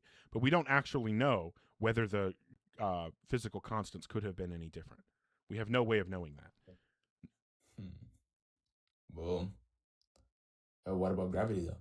Yeah, that's one of the physical constants I'm talking about. We don't have any reason, we have no justification for the position that gravity could have been different. Now, is it like epistemically possible? Like, as far as we know, do we know of a reason that gravity definitely couldn't have been different? No, I'm not saying that at all. That would be a way too strong of a claim that I would not try to make. However, I also think it's too strong of a claim to try to pretend that we do have a reason to think that gravity could have been different, or that, the strong or weak nuclear forces could have been different, or the cosmological constant could have been different. Cosmowandical constant? Oh my god, that's amazing. Is Cosmo spelled like Cosmo too, with a C? Yeah, with a C, yep. Oh, I was kind of hoping it was a K, so it would be like you could tell what it was, but anyway, it doesn't matter. So anyway, yeah, just talking about those constants, like, in order for the whole like idea of it being unlikely that the constants would be the way that they are, in order for that to make any sense or be something that we should believe, we would have to have justification, not only that they could have been different, but how many different ways they could have been. Because let's imagine that gravity could have been different, but the range of possibilities are only like within 1% of the current value. Well, if it could have been different, but they only could be changed by 1% up, stronger or weaker, well, that wouldn't really have that much of an impact on reality. And I don't think that we could then say that it's unlikely for gravity to fall within a range that is life permitting, right? So I think we need to have some justification for thinking that the constants could have been all these different ways to make the way that they are unlikely. But I think there's a bigger problem, because even if you do demonstrate that it's unlikely, you still haven't demonstrated that it matters that it's unlikely, right? Because if I don't know what I did with my decks of cards. I think I put them on the other side of the room. If I shuffle up a deck of cards, whatever order it ends in is insanely unlikely. 52 factorial. There are 52 factorial different ways a deck of cards can be. That's a huge literally an unimaginably big number. That's like more than the number of atoms there are in the universe. Okay? So if that's how many different ways a deck of cards can end up, then every time someone shuffles a deck of cards, it ends up in an order that is Like, literally, that's probably the only time in human history that a deck will be in that order. But because it wasn't intended to end up in that order, it's not special that it ended up in an unlikely order, because any order it ends up in is going to be unlikely. Yeah. Likely is unlikely, or unlikely is likely. Yeah, likely is not only is unlikely likely, unlikely is necessary. The only option is that it's going to end up in an unlikely configuration. Collect my tea. I'll be back though. If I have something, I'll be back. What did you say? Collect what? You collect my tea. You know what that means? I have no idea.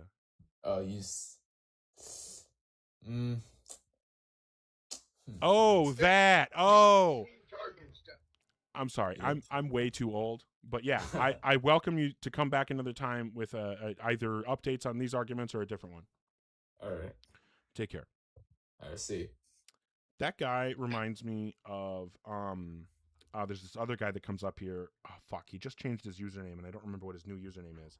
But he went by Flexo for a while. And this guy reminds this guy reminds me of that, because Flexo's the same way, where like he'll come with arguments, he'll actually have the conversation, actually pay attention to what's being said, and then he'll come back next time with either a different argument or an update on the argument that we already talked about, and it's not just spinning wheels like it is with so many people. And I don't know. I appreciate I gotta go. I'll talk to you later, man. All right, I love you, Lobes. Love you too. Yeah, everybody make sure that you're following Lobes. Yeah, Lobes is hilarious.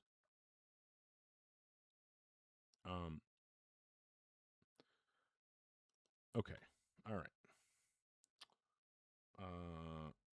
Okay. All right. Okay. All right. All right. Okay. All right. I'm doing good. Thank you. If you're in the guest queue or thinking about joining, make sure that you're 18 plus and you have some kind of argument or evidence for God. Thanks, Architect Rover. Guido, the movie was fucking amazing. It was fan-fucking-tastic. If you guys haven't seen The Odyssey, I genuinely recommend it. It's like a almost 3-hour movie, and dude, it flew by. Like it didn't drag even once, in my opinion. It was so good. And I got to go with a good friend of mine that I don't see often enough, so that was also really cool. Thank you everybody for the support. Where the fuck are we at? Bradley Cooper, Dan Blackroyd, KC, thank you so much. Christina the Godless, Lem, Lupine, Nobody on Fire, Lem, everybody, sincerely, thank you so much. Yeah, we'll bring up our next guest. Looks like we have a few people in the queue, so we'll go to the next person. Hi, Connected. How old are you? I'm 40. How are you? I'm doing just fine. And what God do you believe in? I'm non-denomination. Christian? Spiritual. Okay, do you believe in like an immaterial mind that created and sustains the universe? I would like for you to rephrase the question. Do you believe that the universe has a creator that has a mind and is the source of everything else that exists besides itself? Okay, so I believe... Yes or no, is that a thing that you believe in? Yes and no. Oh, well, we're not gonna do that. Also, the background noise is killing me.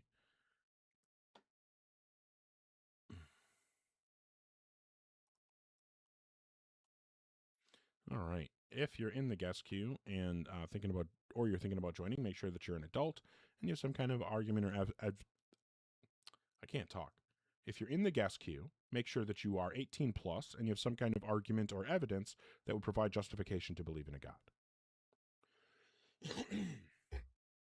I Spit, how old are you? 26.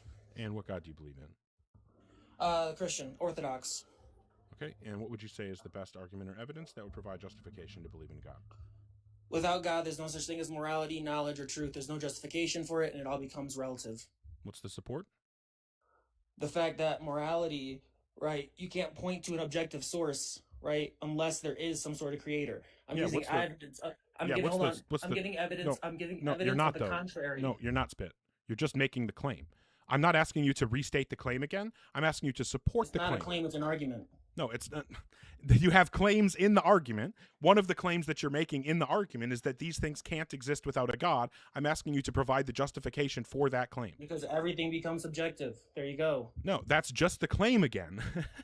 No, it's not. It's Yes, it backing is. up You're the saying you claim. can't It's have. backing up the- You're saying you can't have objective morals without God. I'm asking, what's the support for that? And you say, well, if there was no the God, it would be support subjective. Can be an argument, right? You can use an argument to support an argument. Yes. Correct? So provide the argument that without God, Okay, morals have what's to be my first subjective. argument?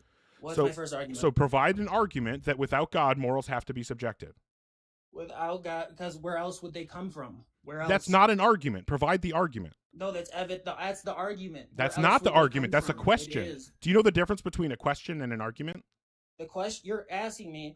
Okay, No. you're Do you know asking the me- difference between a question and an argument? Yes. Okay, fantastic. So what I'm asking you for is an argument, not a question. So what's the argument that without God, morals have to be subjective? No, without God, morals have to be subjective because there would be no other source for morality to be objective. Yeah, what's the argument for that? That's the argument That's I'm the asking for. argument. No, okay. So here, maybe you're misunderstanding. So the thing that you're supposed to be arguing for, here's the conclusion we're arguing toward. If God does not exist, there's no source for objective morals. So what is the argument that will get us to this conclusion? Premise one. Premise one, right? Morality. Premise one. Morality is objective. If morality is objective, then it cannot exist inside the mind of a human. What I think you want to do is it cannot be made true by a stance or No. Yeah, it cannot be made true by a stance. It cannot be of a true. mind. Maybe true. If morality is objective, it cannot exist inside the mind of a human. So sure, if you want to word it that way, sure. Yeah, right? it cannot be made Conclu- true by the stance of a mind, right? Yes. Okay. So what is it? That's basically it. Then if morality cannot be based upon human means, then the only other source it can come from is an outside source, such as God, and that creature would have to be all-knowing, all omnipotent. Well, this is and actually a all-present. problem here. If morality cannot be made true by the stance of a mind, No, a human mind. If morality is objective, then it cannot be made true by the stance of a mind. If morality cannot be That's made true not by my the stance of a claim. mind, That's not my claim. That's not my claim. okay. Well, what's objective mean? Objective means outside the mind, outside the human mind. No, what? Just you had it right and then you changed it. What's the definition of objective? Sure, if you want to go this route where God has a mind, because I know the argument you're going to make, we can go this route. But once again, I'm just going to counter you by saying, well, if morality exists outside the mind, the thing that it has to come from also has to be all-knowing and all-true. No, you're saying that reality comes from a mind, so you believe in subjective morals. No, I don't. That's the point. The point is Yeah. that if So it can't, so where are morals grounded? outside. What are morals grounded in? In my worldview, it would have to be God, because if they can't come Okay. from the mind, because then they would be subjective. Okay, so here's what we're going to do. We're going to say if morality is objective, it is made true by stance, we'll say by mind and No. language, No, that's not my claim. independent reality. That's not my claim. Is that your I'm not, claim or is that no, mine? I'm saying this Is is that- this is the definition of objectivity. So if morality is objective, it's made true by That's mind not and the language definition of independent. objectivity. That's not the Yes. definition of objectivity. Yes. That's not the objectivity. That's not how it's defined. Yes, it is. No. Okay, no. where do you want me to get the definition of objectivity Okay, from? search up the philosophical definition of objective. It's absent a mind. Philosophical definition of objectivity. It means absent a mind. Yeah, I know. The quality of truth and reality that exists independently of any conscious mind, personal feelings, biases, or imaginative perspectives. So that's what I'm saying here. If morality is Well, in your objective, sentence, it says it is made by mind and language. That's the no, opposite. mind and language, independent independent, reality. My Genius. bad. No, independent reality. Hold on. Mind and language, independent reality. So reality that is independent of mind and language. Okay, fine. Okay, fine. so You if just- morality is that objective, wording's it's made really true weird. by Sure. mind and language independent reality. If morality is made true by God, then it is not made true by mind and language independent reality. So then our conclusion is if morality is made true by God, then it is not objective. So It's made true by God. Oh, no, let me read that. If morality is made true by God, then it is not objective. How would that be the case if it's outside our experience? I just gave the argument right here. Which premise do you reject? Morality is made true by God, then it is not made true. It is not made true of mine. Well, I would regret premise 2. Okay, so you think that morality can be made true by God, but also still be made true by mind and language independent reality? No, I don't. What is it? Once again, you're misunderstanding the point, right? It is God is, in my worldview, truth, right? And if God The is true, thing that makes makes moral claims true or false.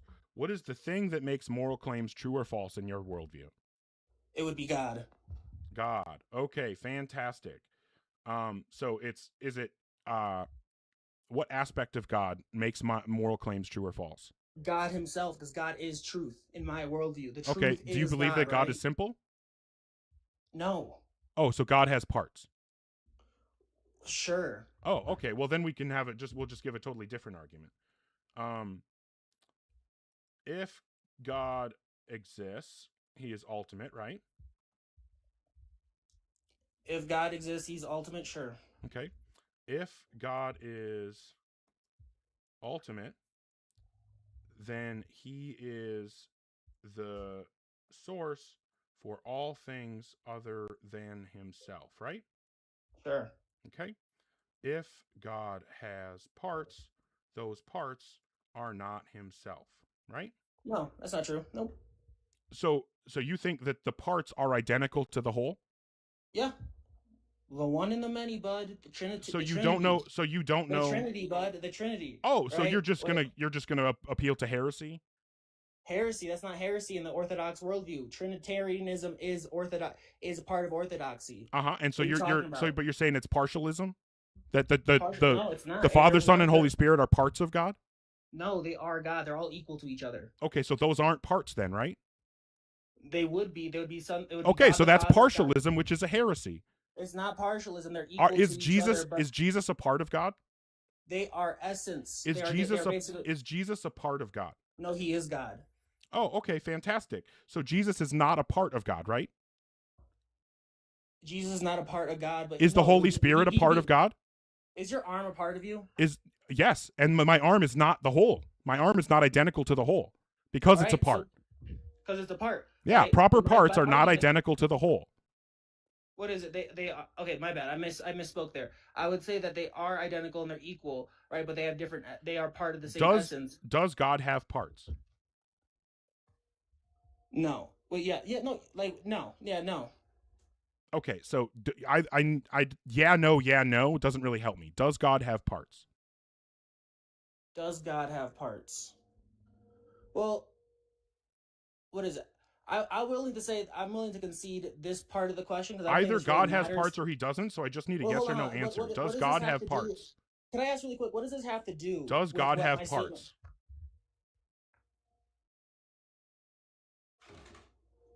Yes. Okay, God does have parts. And those parts can be equal to each other, right? For instance, A can equal B and B can equal A, but they could be two different things, right? No. Yes. No, that's just a violation of the law of identity. A thing is what it is and isn't what it isn't. If A equals B, then B equals A, and they are not different. That's what it means to be identical. So hold on, how can A equal B and B equal A if they're two different things, though? They can't. That's what I'm saying. Well, You're no, trying to hold say on. that they can. Hold on, because you can represent these things differently, right? So, for instance, No, you just don't understand what identity hold on. is. X plus Y is equal to Y plus X, right? But they're represented differently, right? That's not X equals Y. If X equals Y, then That's Y not my- equals but X. That wasn't what I said. That wasn't what I said. I X know, plus because you're Y- changing it. You're trying to get Hold out of on. the stupid thing that you said. Hold on. X plus Y equals Z, right? So Y plus X also equals Z, Mhm. but they could be represented differently. Yeah, but we're not talking about that. We're talking about in a scenario where That- X equals Y. You're saying X that equals Y, you're but saying then that it you can be also true. have- you can also have different Hold on. sums that equal. Hold on. let me- No, what you're because trying to X and say, Y- what you're trying to say, X and Y can have here's what's different happening right now. attributes. Hold on. Here's what you're trying to say right now. You're trying to say, it can be true both that X equals Y and That's not- X does not, That's not what I said. equal y. That's not what I said. This That's is not what I what said. you said. That's not what I said. That's not what I said. This Put is what x you said. plus y. No, x plus y. No, I don't equals- give a fuck hold on. about that. Okay, so can two things that are identical still be different?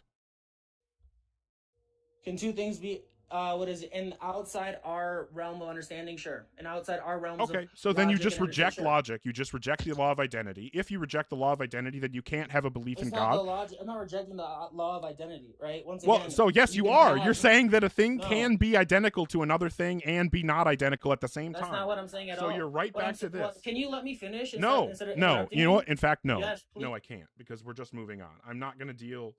I'm not going to deal with somebody who can't even like handle the most simple argument against their position. Can't handle rejects logic to get out of problems with their view.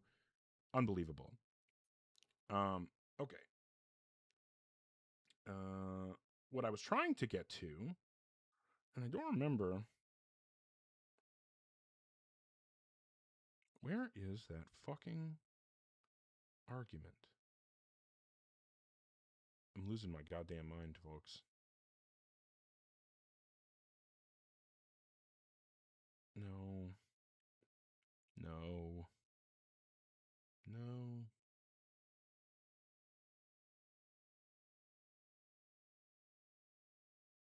No. Where is this fucking argument? Oh, here it is. If God exists, he's ultimate. If God is ultimate, he's the source of all things other than himself. The parts. Himself. God's parts. Those parts are not himself. A thing cannot be the creator of its parts.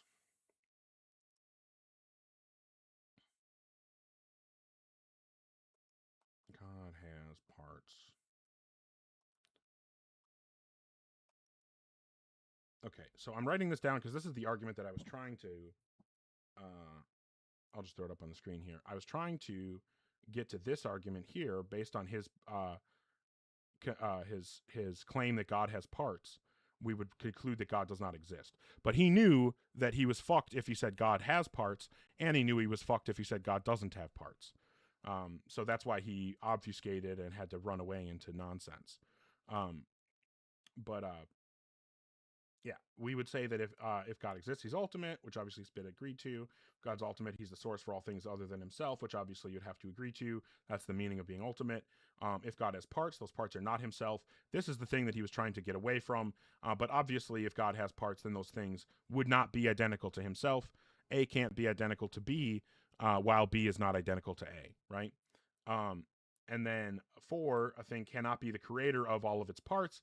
This is obvious because a thing can't create when it doesn't exist. So obviously, if a thing relies on its parts have, or if a thing is made out of parts, its parts have to exist in order for it to exist. So it can't make its parts before it exists, right? So obviously, a thing can't be the creator of all its parts. And then his claim was that God does have parts. So then we would conclude that God does not exist. There's a tension between having parts and being ultimate. That's just not possible for a thing that has parts to be the creator of everything, right? Other than itself. Okay. If you're in the guest queue or thinking about joining, make sure that you're 18 plus and you have some kind of argument or evidence that could provide rational justification to believe in a God. Yeah, Spit's in the comments trying to demand that things can equal themselves and not equal, or equal each other and not equal each other at the same time. X can equal Y while Y doesn't equal X. Okay. Hi. Hey, what's up? I'm Morse. How old are you? You're 18? I'm 18. Okay. Yes. I'm Still 18. I'm How are you? Going on fucking autopilot here. I'm doing okay. What was that even conversation? I don't even remember what that fucking conversation was supposed to be about. Oh, it's supposed to be like tag moral. Sorry, I'm fucking all over the place right Yeah. now. Okay, so Yeah, these still people, 18. I'm sorry. Oh, no. Yeah, I'm still 18. And then Yeah, I just want to come up. I have like a new argument. Let me know any critiques, etc. Do you want me to present it? Yeah, go for it. Yeah, so premise one, if classic theism is true, psychophysical harmony is antecedently more likely than if atheism is true, because a perfectly good and rational God has reason to create conscious beings whose experiences systematically Right. So you're just gonna facilitate. So you're just giving Yeah, the argument from psychophysical harmony. exactly. Okay. Mhm. Well, that argument has no force for people who are like that believe in like strict physicalism, and I believe in strict physicalism. So there's no harmony to explain in my view. So you don't believe like psychophysical harmony exists, or did I misunderstand you? Yeah, I don't think that psychophysical harmony exists because I don't think that there are two things that have to be harmonized. Okay. I hold to a theory of mine that is called Jesus Christ. My brain is not working. My theory of mind is called token identity theory, and Okay. so my perception or my perspective would be that types of mental states, like pain, is a type of mental state. I think that type of mental state is what in philosophy is called multiply realizable, and what I mean by that is like think about the process of calculation. Right? Yeah. It's possible for someone to calculate things in their mind. So calculation, we know, can be instantiated by mental processes. It's possible for people to calculate using an abacus. So we know that calculation can be instantiated with an abacus. It's possible to use calculators. It's possible to use all kinds of different physical structures to achieve the process of calculation. So we would say that calculation is multiply realizable. It can be realized by multiple different physical structures. And so then what I would say is I think that types of mental states like pain are multiply realizable. I think it's possible that there are aliens that exist on other planets who have mental states that we would call pain mental states. But my perspective is that token mental states, so actual individual mental states, are identical to the physical process that produces it. Right. So in our minds, since I think our mental states are generated by our neural structures, I'm just going to say that all my mental processes are identical to the neural processes that create them. Okay, got it. Yeah, I actually didn't prepare to give like a counter argument. Maybe I should explain like my argument before I believe it exists, and then maybe you can like debunk it or whatever. Yeah. So basically, what you're saying, I think what you're saying, and I would agree. No, sorry. Like for why you said psychophysical harmony doesn't exist, and I can like present an argument for why it does exist, basically. No, yeah, what you would have to do is demonstrate to me that brain states are not identical to mental states. You would have to convince me of like some kind of dualism. I need to convince you of what? Dualism, that mind and body are separate things that have to be harmonized. Because there's no harmony to explain if they're the same thing. Yeah, you're totally right, but I can explain how so my argument for like psychophysical harmony does consist of like dualism, and I would need to convince you of that, but could I instead give you like an argument that provides like why, dualism is like an assumption, it's not proven obviously, so I obviously can't prove that to you, but I can still provide like an argument for why the assumption isn't necessarily required for the like argument I'm presenting, if that makes sense. Well, it doesn't, because the authors of this paper will directly say that their argument only works if you already accept some kind of dualism. Their argument assumes dualism. Like I'm pretty sure it's in the paper, like that one of the assumptions that they're making is some form of dualism. Like now there's this thing like, or you could like have something like Russellian monism. Where maybe psychophysical harmony would work under Russellian monism, but that's also a view that I don't hold. So like, I just don't think that, because you would have to say that there's a difference between mental properties and physical properties, or mental states and physical states. And I don't think that there's a difference. I think that they're identical. Okay, yeah. I'm like going based off a paper. They have like a section 3.2. Yeah, it's Cutter and Dummett, right? Actually, don't know. I think it's created by like some other people. Like this is specifically for like theism. Yeah, it should be Brian Cutter and something Dummett. I don't remember the other guy's name. Let me check. It might be Cutter and Dummett, psychophysical. Yeah, no. Sorry. This paper is for like a argument for theism, not for like psychophysical harmony. Okay, well, the argument for theism from psychophysical harmony is the argument presented by Brian Cutter and his name is Dustin Crummett. that came up with this argument. That's what I'm referring to. And those are the two philosophers that came up with this argument, and it was in a paper. It was. Actually, I didn't know that. So do you know that they have a section 3.2 quote? We don't need to assume dualism quote. Or sorry, yeah, that's right. But the paper, like if you go to the beginning of the paper, I'm pretty sure it's at the beginning of the paper. They say that they have to assume that there is like some difference between the physical and the mental. And I've watched Brian Cutter do debates on this. Like he did a really good debate with Graham Oppie about this. And in that debate, Brian specifically concedes to Oppie that this argument has no force against what Cutter calls type A physicalists. So someone who actually thinks that mental and physical things are identical, that mental things are fully physical and there is no difference, then this argument cannot work for that position. You would first have to give the argument that there's a difference between mental properties or mental states and physical states.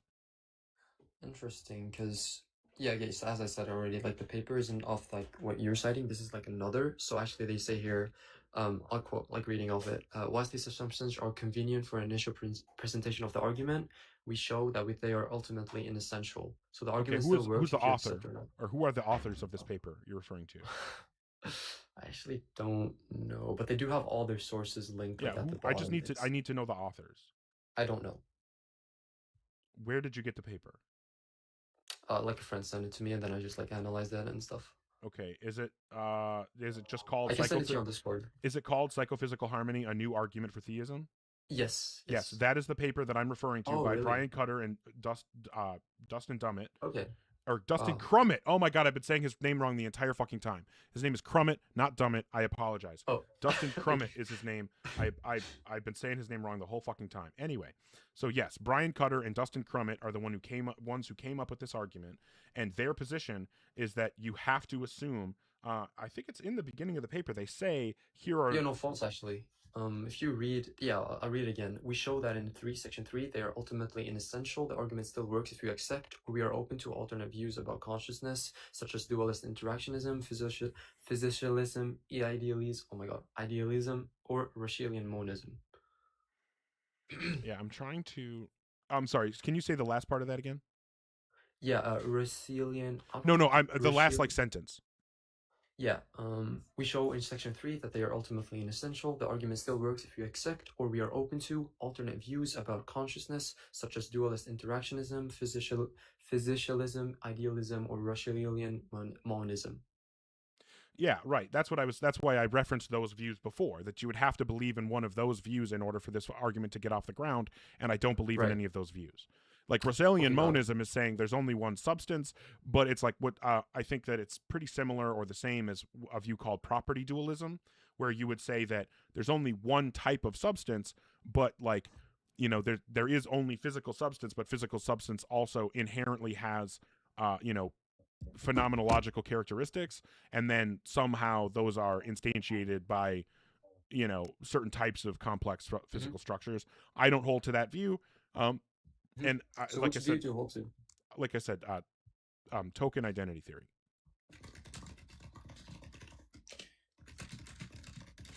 Okay, thank you. Yeah, I'll thank you for that insight. I'll come back another time with an argument according to your views. Yeah, I wish I could remember exactly where in this paper they say here are our assumptions, because they do say. I'm pretty sure it's in the paper itself where they specifically say our assumptions include that there is a separation between the mental and the physical. Here we present with they do that. We show assumptions can be relaxed. So seriously, if okay. Here we present the argument from Psychophysics. We'll initially make some substantive assumptions. So it does say in the beginning of section 2 that they're assuming dualism and they assume causal completeness. So they have to make these assumptions, and then let's see what section 3 says. I haven't read this entire paper, so nope, this is still section 2. Where's section 3? Nope, that's still section 2. I think this starts pretty late. Yeah, it seems like it's really fucking far back. It would have been a lot. They yap a lot of yapping. Yeah, they should have made this paper shorter. Okay, so causal completeness and dualism are inessential to the argument. We don't need to assume. No, I don't care about causal completeness. Where's here's where they don't need to assume dualism. We don't need to assume dualism. Assumed phenomenal truths varied independently, blah, blah, blah. Physicalist views deny this. The physicalism is false from the outset, even if this were correct, would be, since many people were. So one might okay, so I'm just going to read this whole paragraph here. So far, we've assumed that the phenomenal truths could have varied independently of the physical functional truths. Physicalist views of consciousness deny this assumption. One might therefore think that the argument fails unless we assume that physicalism is false from the outset. Even if this were correct, the argument would be significant, since many philosophers reject physicalism for reasons independent of their views on theism. However, we'll argue that the success of this argument doesn't depend on a prior rejection of physicalism. Psychophysical harmony provides strong evidence for theism, even if one assigns a substantial prior probability to physicalist views of consciousness. So what he's saying is, if you're not convinced of physicalism, but you think it's really likely, then he thinks that, I shouldn't say he, the authors are saying that as long as you don't actually hold specifically to physicalism, you just think physicalism is likely, then they think that this argument is strong enough to prevent you from committing to physicalism and instead committing to dualism and theism. So they're just saying that, like, as long as you haven't already fully, they're saying we don't have to fully prove physicalism wrong, because as long as you're still open to dualism, we think this argument is strong enough to get you to dualism and therefore God. And I'm saying, since I am positively convinced of token identity theory, they would need to provide much stronger evidence against physicalism in order for this argument to have any force for me. Okay, got it. Thank you. Hopefully that all made sense. Yeah, I'll try coming back another time with an argument more fitting. Thank you. I appreciate the conversation, and I hope you have a good one. Of course, as always. And that's another person that I like talking to because they actually have good faith conversations. It's nice. Okay. Ooh.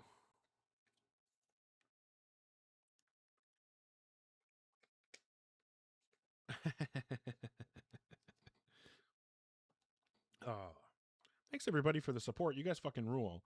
Holy shit. Kimchi, thank you so much. Fight for Love, Lem, Lupine, Poopman Jones, Dan Blackroy, Christina the Godless, Lupine, Nobody on Fire, Lem, Sandra, Bradley N, Tiny Science, Miss Casey, both sides, Poopman Jones, Jillian, Lem. I sincerely appreciate you all.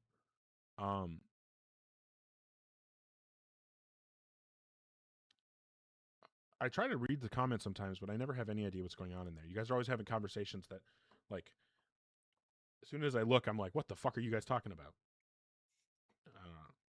Luckily, I trust my mods. Currently don't have anybody requesting, though. So if you are an adult and you have some kind of argument or evidence that would provide justification to believe in a God, feel free to request up.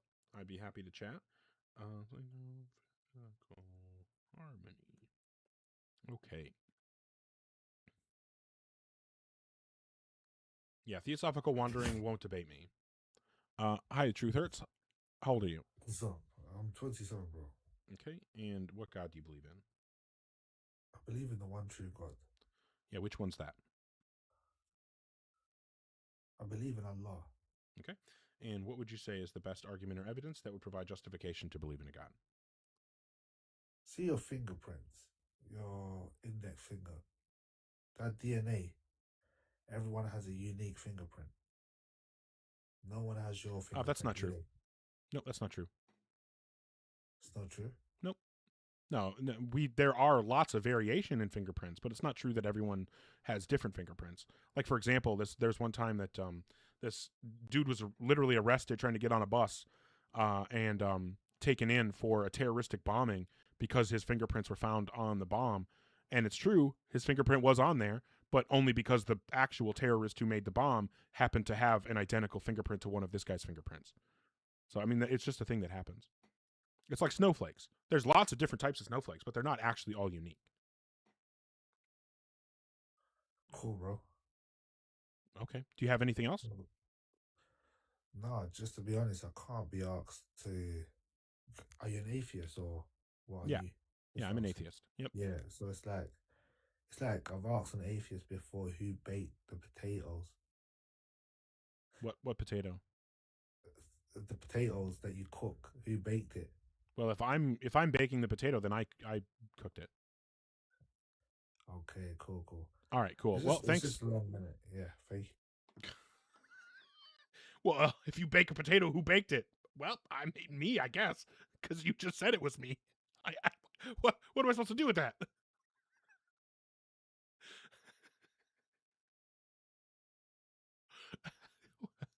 Well then, new argument. Argumentum ad potatum. All right. If you're baked potato fallacy, if you're in the guest queue, oh, maybe not. Okay. Oh no, Mr. C, why would you do this to me? Oh well, I was okay. Fair enough, Levi. After death, I think it's exactly like it was before we were born. Hi, architect. What's up? Argumentum au gratin. I love it, Polymagic. That is fantastic. Is Lupine here? Lupine, we need... I'm delegating you with the zero authority that I have to put something in the Unitarian dogma about argumentum au gratin.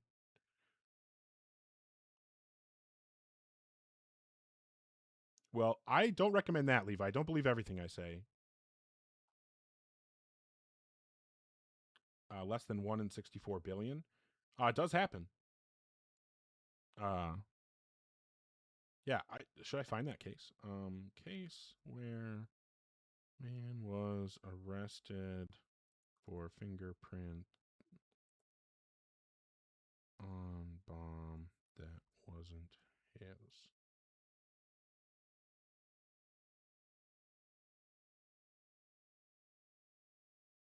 Okay, so I was a little bit off on it. So, it was a guy who was arrested by the FBI because of his fingerprint matching a fingerprint on a bag of detonators linked to train bombings. So it wasn't that I was wrong that his fingerprint was on a bomb. It was that it was on a bag of detonators. So I apologize.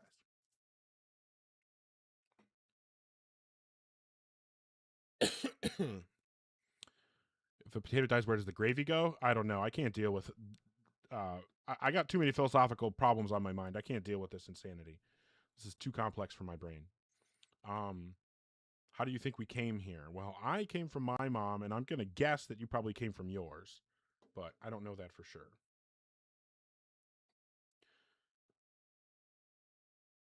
All right.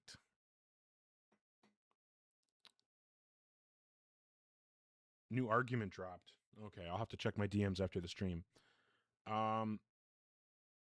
So, yeah, currently don't have any serious interlocutors requesting. Been going for a couple of hours. I don't know. What do we do? Do we hit a reset? Anybody wants to bring up unconditional love? Okay, I will take a look at that. Thank you. That's awesome. Oh, while I'm just yapping, if you guys haven't yet followed over on YouTube, if you're willing to do so, I would appreciate it. Thanks, Camilo. And then also, I do have a Discord where we can chat, talk about arguments. I propose some of my arguments. There was a guest that was up here earlier that posts some arguments in the Discord, and we get to have some good conversations. Yeah, I think it's a good opportunity to chat, to grow, to learn together. But yeah, I'll go ahead and do a quick reset here on TikTok, and then I will be back momentarily. All right. It's just me and you, YouTube. Me and the tubes. Of, like, nobody over there, unfortunately. I don't know what to do to get YouTube, like, to get people out over on YouTube watching. It would be nice if there was actually, like, action in the comments over there so that, you know, when people do come, it's not like you're sitting there alone. But I don't know what to do about that. That sounds like marketing and stuff, and I'm no good at that kind of thing.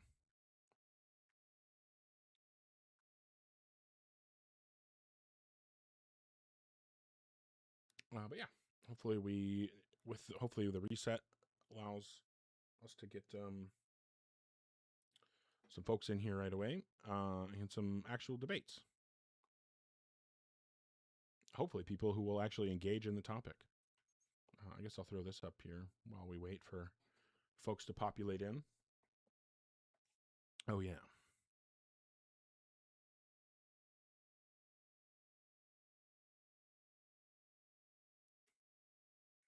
Oh, yeah. Thanks for the shares and tapping the screen already, everybody. Appreciate it.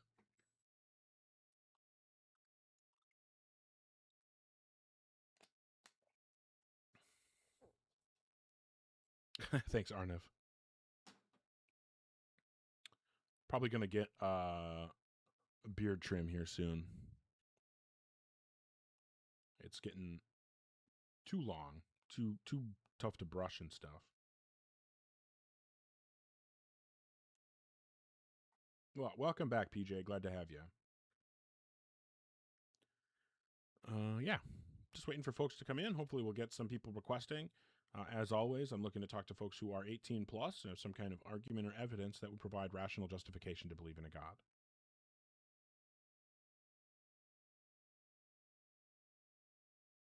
Well, CT, I think that he knows that, and that's why he had to like equivocate on identity in order to try to save his argument.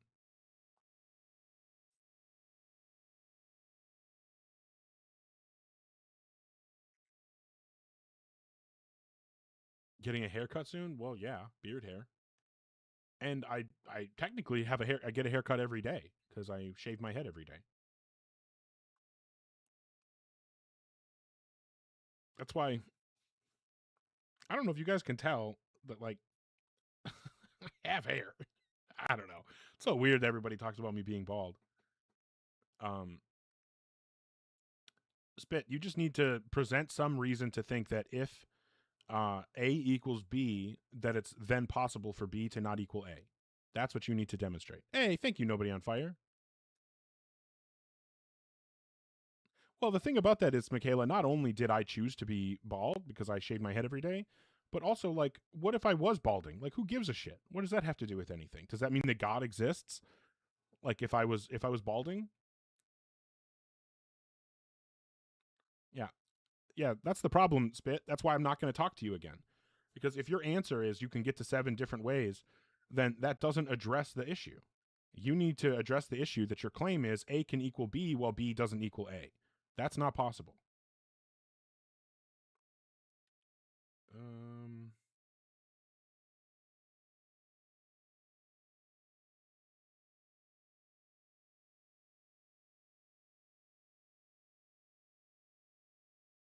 Okay. Yeah, just waiting for folks to populate in. I appreciate you coming in. Well, that's exactly your stance, Spit. You said it multiple times. You said that God can have parts, but the parts are, even though they're different, all equal each other. That's what you said. Yes, I've heard the Elliot argument. The problem with the Elliot argument is that it tries to establish a trichotomy and it fails. And since the trichotomy that it establishes isn't a real trichotomy, the argument just falls apart. Yeah, the Elliot argument is terrible. The guy that made it wanted to debate me, but he would only debate me if I doxed myself. Oh, there he is. Yeah, the trichotomy is a false trichotomy. All right, if you're in the guest queue or thinking about joining, make sure that you're 18 plus and you have some kind of argument or evidence that would provide justification to believe in a God. Yes, Arnev, he's here. Oh, fuck, I was actually going to bring up with somebody, and then they not ran away. That would be bad. But yeah. Okay, maybe we will get a guest. So looking to talk to people who are 18. The Elliot argument idiot is here, Catholic thinker. If you're in the guest queue or thinking about joining, make sure that you're 18 plus and you have some kind of argument or evidence that would provide justification to believe in a God.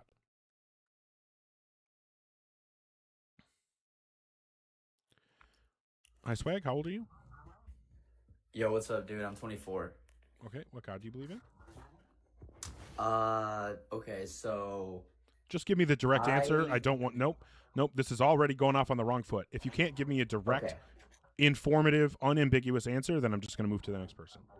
Can I just say that I am open-minded, but I do believe in a supreme power? is that Do you believe in like a mind that created and sustains the universe? I would say it's more of a force that we can't really comprehend. Oh, okay. So that's Because that. it's Yep, that just doesn't fit the definition of what I would call a god, and or so my claim up here isn't relevant to that. So then all we would be doing is having a dispute. What do you think So then God all we would be is? doing is having a debate over how we should use the word, and that's not interesting to me or anybody else. So I'm just going to move on to someone who actually does believe in a god.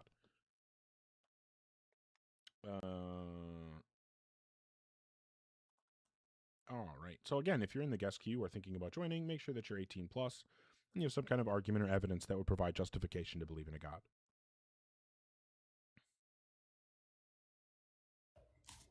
Hey, Izzy, how old are you? I'm 20 years old. I'm sorry, you said 20? Yes, Okay. And what god do you believe in? I believe in my God. And which god is that?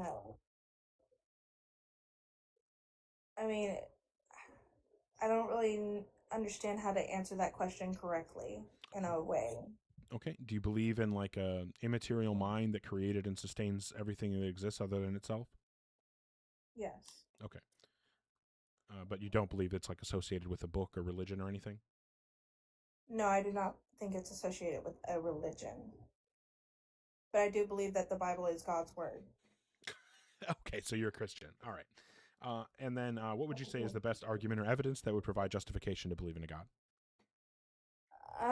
The best, in my belief, is the fine tuning of the universe. I always say that, and people think I'm asking them to define the universe, but it's the fine tuning of the universe. Why should we think that the apparent fine tuning of the universe is evidence for God?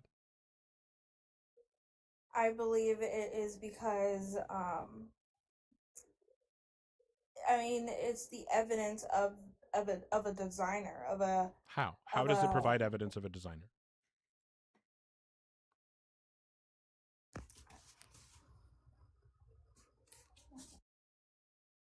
Fair enough.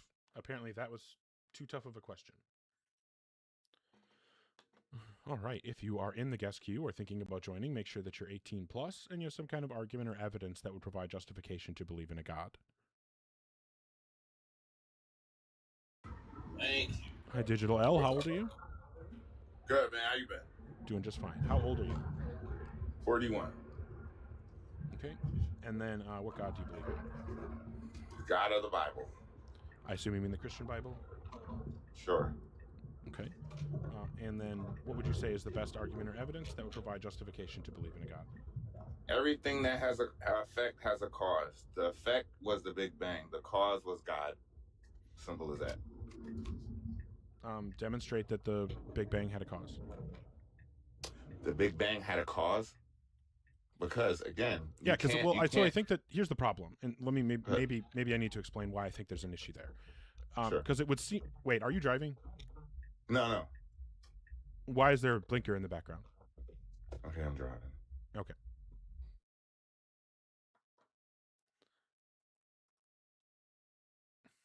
We'll just come back when you're not.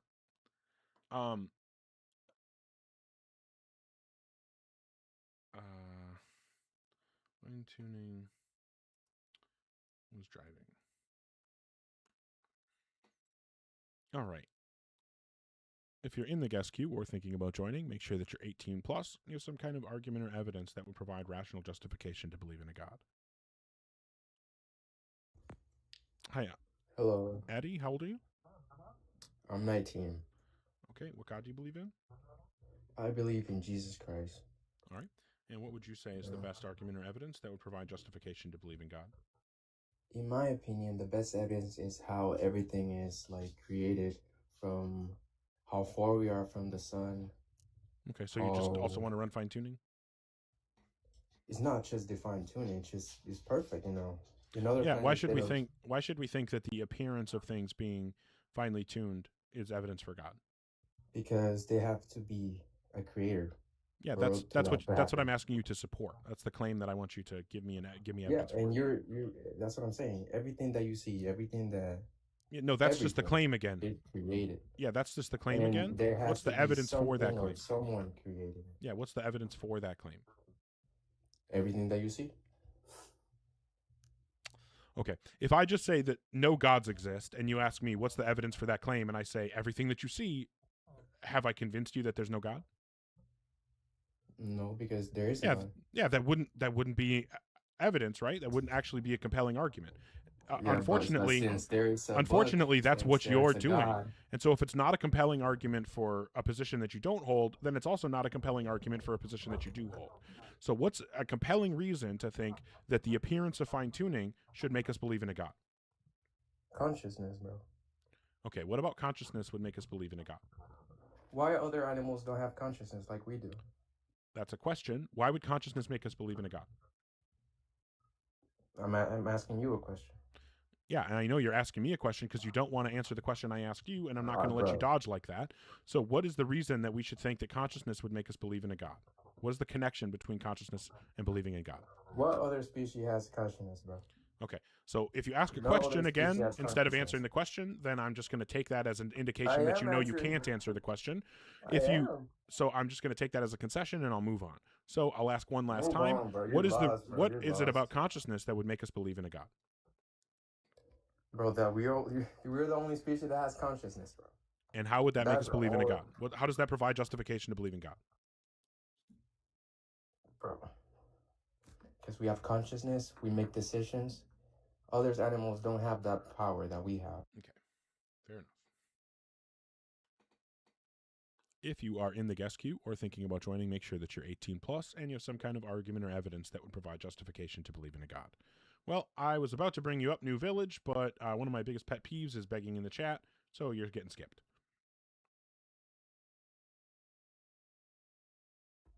Hi, Gabe. How old are you? Yes, I'm 19. And what God do you believe in? I uphold theism. I'm sorry? I'm a deist. Okay. And you said, I'm sorry, you said you're 19? Yes. Okay. And you're a deist. And what would you say is the best argument or evidence that would provide justification to believe in a God? Yes, like you're familiar with Kylo, right? It's just going to be his argument. All right. Well, we're not dealing with KG bullshit. I only deal with good faith interlocutors, not LARPers who only give a fuck, who only care about rhetoric. So if you're in the guest queue or thinking about joining, make sure that you're 18 plus and you have some kind of argument or evidence that would provide justification to believe in a God.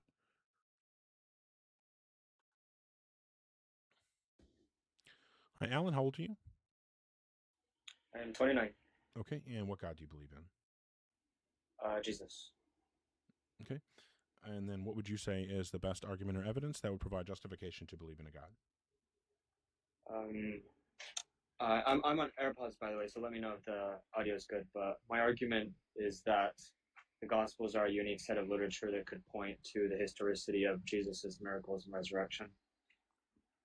How?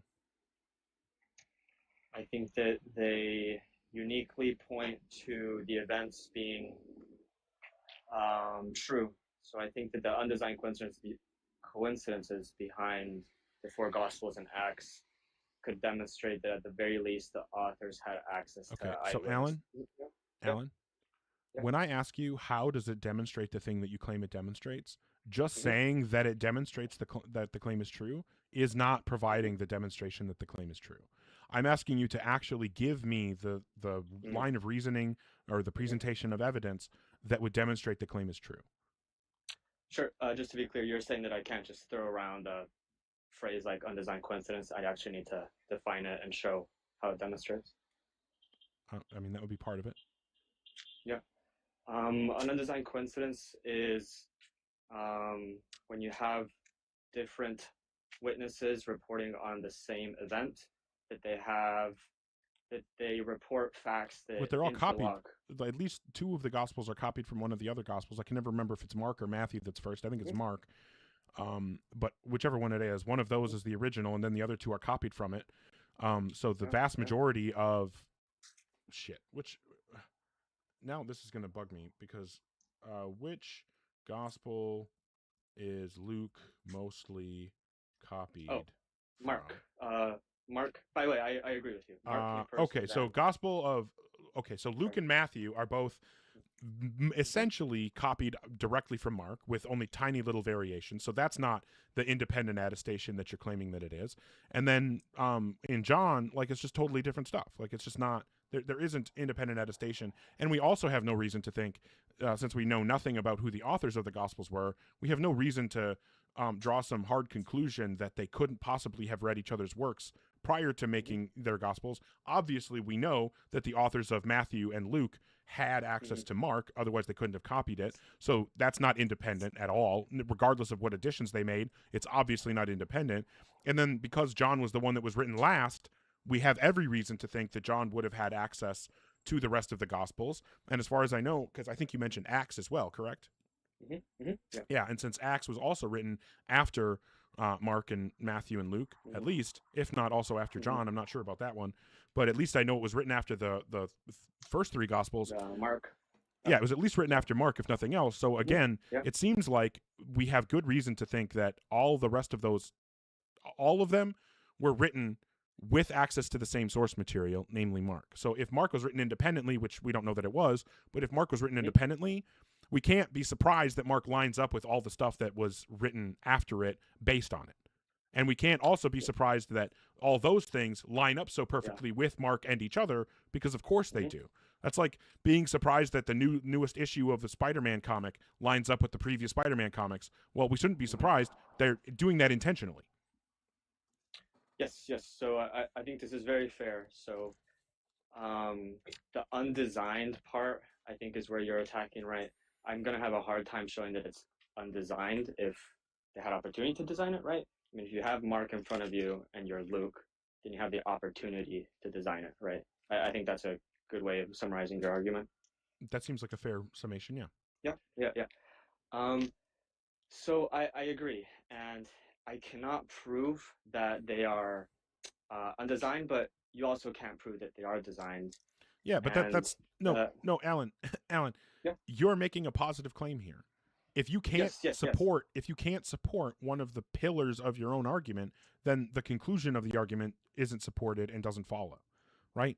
The conclusion only is reasonable it's only reasonable to accept the conclusion if the premises leading to it have been demonstrated to be true. You don't get to just say, well, nobody's proven that this premise is 100% wrong, so I'm still justified in believing the conclusion. That's just not how reason works. That's not how logic works. Yes, I agree. I'm just making the point that we can't prove with that we can't prove it, but we can make some inferences. That's one thing. No, that's what I'm disagreeing about. We cannot make inferences. We cannot make reliable inferences from a premise that has not been supported. Well, the only thing I need is, sorry, you're saying I can't make inferences on a premise that is not 100% supported? I did not say that, no. You said not supported, but yep. I guess the only premises I need here are that the authors were different, and that's basically it. Do you agree that the authors were different? No, we have no idea if the authors were different. They're anonymous. They could have all been written by the same person. I don't think that a single historian thinks that. That's fine. It doesn't matter. You have to give a positive demonstration that they were written by different people in order for it to be reasonable to conclude that they were written by different people. Yes. Okay, so what's the positive demonstration that they were written by different people? Very fair, very fair. Can I just cite historians or? No, you would have to cite the evidence that they used to draw that conclusion. Okay, I guess I don't have the papers with me. I think in good faith you could allow me to just say most historians are very confident that it was different people. I think we're getting a bit too zoomed in, don't you think? No, I don't. I think that what you're doing right now is you're showing a pattern of trying to make claims and then try to find ways to weasel out of supporting them. And this is not a place where you're ever going to be able to get away with that. I do think that there are places where you could get away with that and have a different approach to this conversation, but that's not going to be with me. Unfortunately, I'm way too much of an asshole for that. That's okay. I don't want to be that person, that weasels out, but that is what you're doing. Sure. Would you allow me to weasel out of having to prove that they were different authors? I mean, if you can't support any of the claims that lead to the conclusion you want to draw, then we have no reason to accept the conclusion. So you're just asking if you can make an argument, and you're just saying, please, Mr. Ogar, will you just grant all my premises so that my conclusion follows? And no, of course I'm not going to do that. Sure. No, I think that's fair, but I mean, this premise, so then be different authors is not a big one. I'll tell you what, I'll try my best. I mean, I'm not a specialist, but I'll try my best to prove it. Well, I can't prove anything, but okay, so I need to prove that the Gospels were different authors, right? So I don't think that would be enough to get where you want to go, but I mean, that's at least one of the claims that you would need to demonstrate. Yes, and I thought you'd give me the grace of allowing me to just assume it for now, but let's see. What is the actual argument that you're giving? Because it seems like we've completely pivoted away from the argument you were giving before, where they were these like undesigned coincidences or whatever. So like, if we're not on that argument anymore, then I don't even know what argument we're discussing anymore. We are, but I wasn't even allowed to assume that they were different authors. You said that that's something I have Okay, to so show. what is the actual argument that we're discussing? That because of undesigned coincidences, the Gospels are reliable. Okay, but we both agree that you can't support that there are undesigned coincidences, right? I can. Okay, how do you support that there are undesigned coincidences?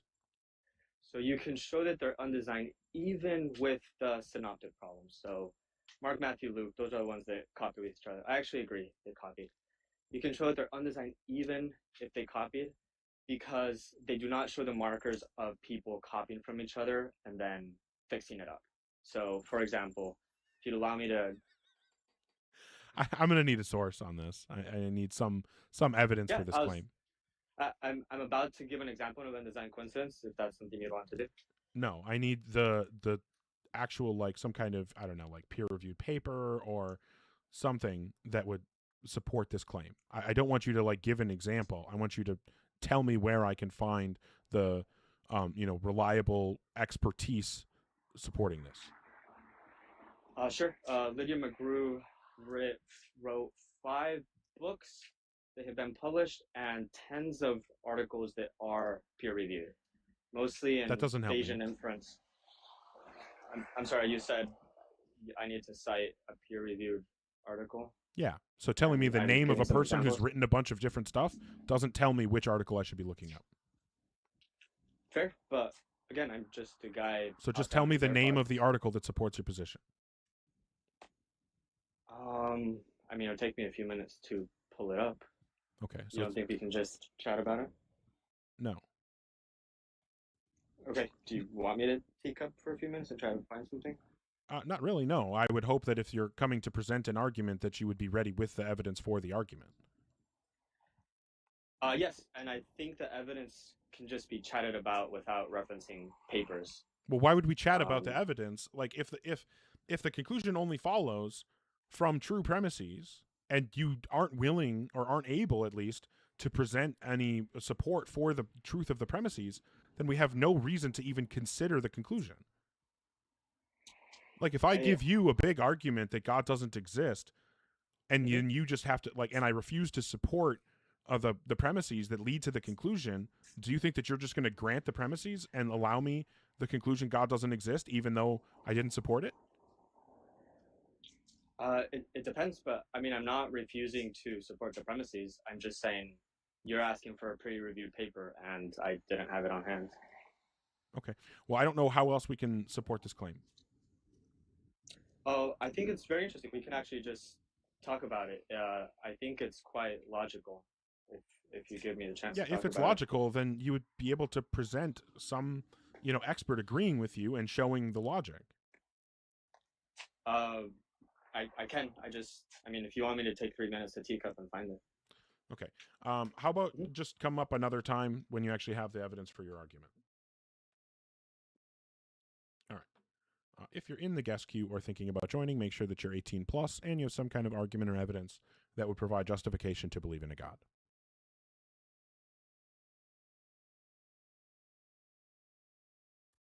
Hi, New Village. How old are you? Hello. Can you hear me? I can. How old are you? I'm 36.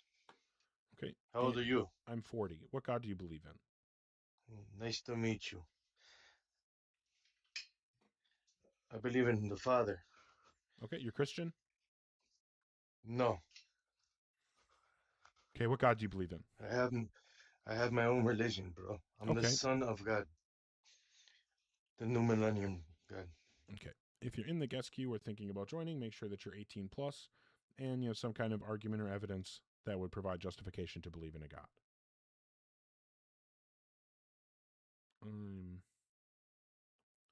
The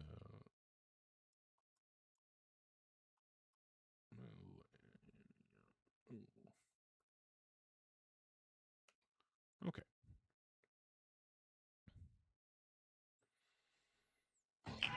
Killa, how old are you? Bro. I'm 27. Okay, what God do you believe in? To be honest, I just believe that there is a creator. And the reason I say that, I'm not like Christian, even though I was born to be Christian, but the reason I believe that there's a creator, bro, is because everything, to the fucking stars, I'm sorry to curse, but even to the stars, but like everything, if one fine tuning was to get messed up, the whole world would crash. It just takes one little minuscule mistake or Okay, mathematical change. how do you know to that things ruin could have been everything. how do you know that things could have been different? Well, we know we need gravity. No, how do you We know that know it we could have been need- different? What do you mean? Like, how do I know that without things being the way they are, that the world wouldn't be the way it is? No. How do you know that it was possible for things not to be the way they are? Well, we know what we're able to do. Like, without air, we can't That's breathe. not an answer to my question. That is an answer. No, it Without isn't. air, you What can't question breathe. do you think I asked? You can repeat it. How do you know that things that it was possible for things to have been different than they are? Well, do you know? You're the one making the claim. Nobody knows. You're the one But making the claim. that Your I'm claim is supporting, that it's your not that I claim know. your claim That's not that I know. your but I'm claim just saying, your you claim can't excuse expect me, hello. without a moon I don't know for if there to maybe be you're no having some tsunamis. audio issues, but I'm trying to clarify here. Your claim is that because things could have been different, it's unlikely for things to be the way they are, and since it's unlikely for things to be the way they are, there must have been a creator. But I'm challenging you on the assertion that things could have been different than the way they are. How do you demonstrate that that is actually possible? Okay, so my first example was to say, I understand your question. You know, I'm not saying you're wrong or right, but I agree that without things on this earth being the way that they are, just common sense will tell you that. That's not my question, we Killa. live This is under the last certain time I'm asking you. circumstances. You're not answering the question that I asked. Please stop answering the question you wish I asked and answer the question that I am actually asking.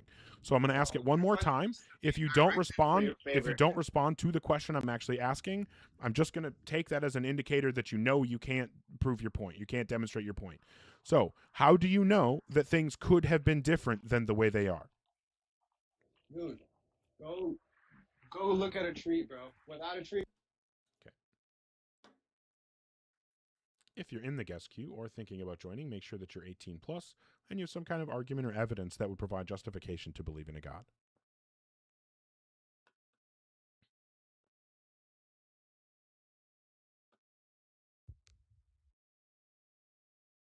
Yeah, no tree looking. Tree's identity is not your argument. All right, if you're in the guest queue or thinking about joining, make sure that you're 18 plus and you have some kind of argument or evidence that would provide justification to believe in a God. Hi, Andres. How old are you? 43. And what God do you believe in? I believe Jesus Christ. Okay.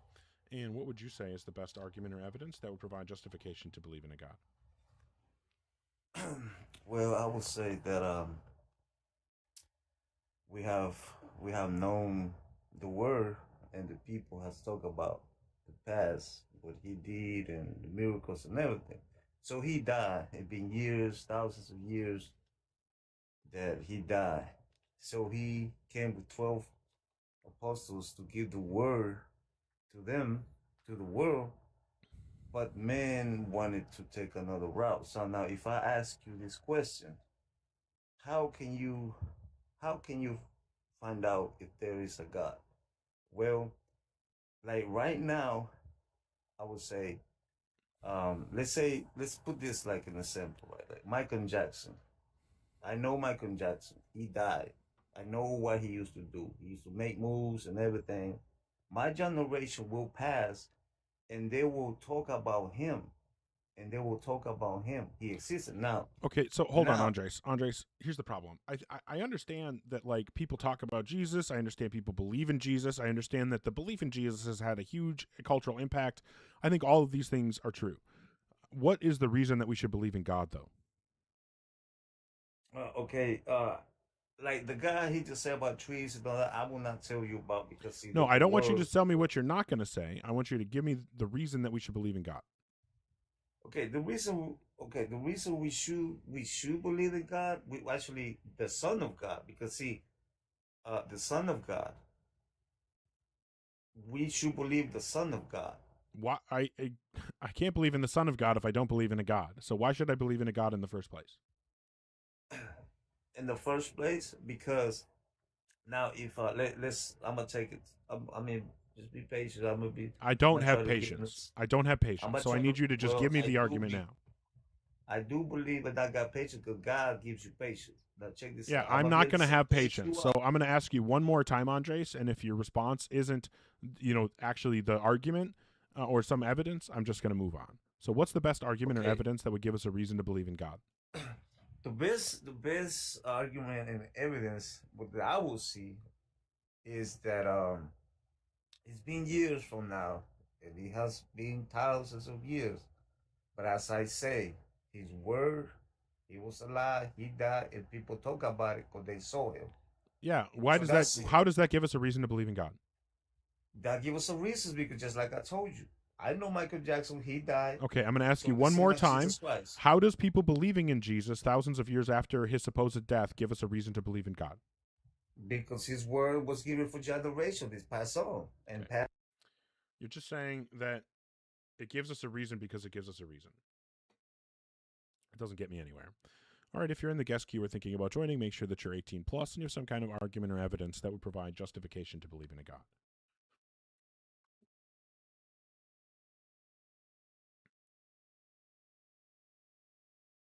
Was that a glitch? What just happened?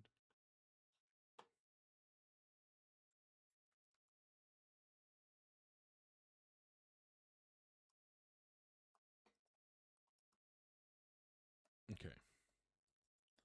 I've had it happen before where it seemed like somebody like disconnected while I was trying to add them, and then I add somebody else, and then the original person actually joins. So, okay. Just wasn't sure if that was happening with that person, but clearly not. All right, Theosophical, how old are you? I'm 50. Okay. And you're Christian, is that Yeah. correct? Yeah, I'm Christian. Okay. And Yeah, I'm going to need you to give me the rational justification for strict physicalism. How do you solve the hard problem? Well, there is no problem. That's an assertion. I'm thinking of a triangle right now. If there's no hard problem, then you should be able to reduce that to physical constituents. Mm-hmm. What is that triangle? Explain it to me physically. Well, there isn't a Which triangle. brain event is it? Yep, there isn't a triangle. You're experiencing a representation of a triangle, and that representation, that process of generating and your experience of that representation is a mental process that's identical to brain processes, but this is a live that's about arguments or debates about God. So what's the best argument or evidence for God? Well, I want to run the psychophysical harmony, but you're presupposing that physicalism is true, and you're just No, yep. asserting it. Yep, you would have to Yeah. if So what's if that's the rational argument that you're justification giving. that it's true. If that's the You're argument just that asserting that it's a physical process. if You that's need the to be able to argument that you're reduce it. giving, then it's actually your burden to demonstrate that physicalism is false. I'm asking you to demonstrate that it's true. I have no reason Right. to think I'm Yeah, agnostic. of How course. about that? Yeah, of course. I mean, How about why that? wouldn't you just burden Yeah, shift what's instead the of ar- actually what's the supporting rational your claim? justification? So Do you have one? you have. You demand that from your viewers. You So don't have I'll a ask- rational justification. I'll ask one more time. What's the I'm support gonna ask one for more your time position? right now. I don't have the patience. I got one more. I'm asking. Okay. Oh, if I come up and burden shift, then I'll be able to show him that he's wrong. He'll never be able to handle a burden shift. Damn, Theosophical Wanderings. You're really showing everybody what a great debater you are. All right. Well, I'll tell you, K2NG shorts. Begging in the chat gets you skipped. I mean, you're also at the bottom of the queue anyway, so.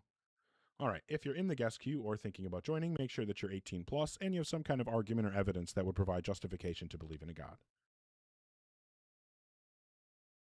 Who hates you, thinker? Theosophical? I wouldn't lose any sleep over that.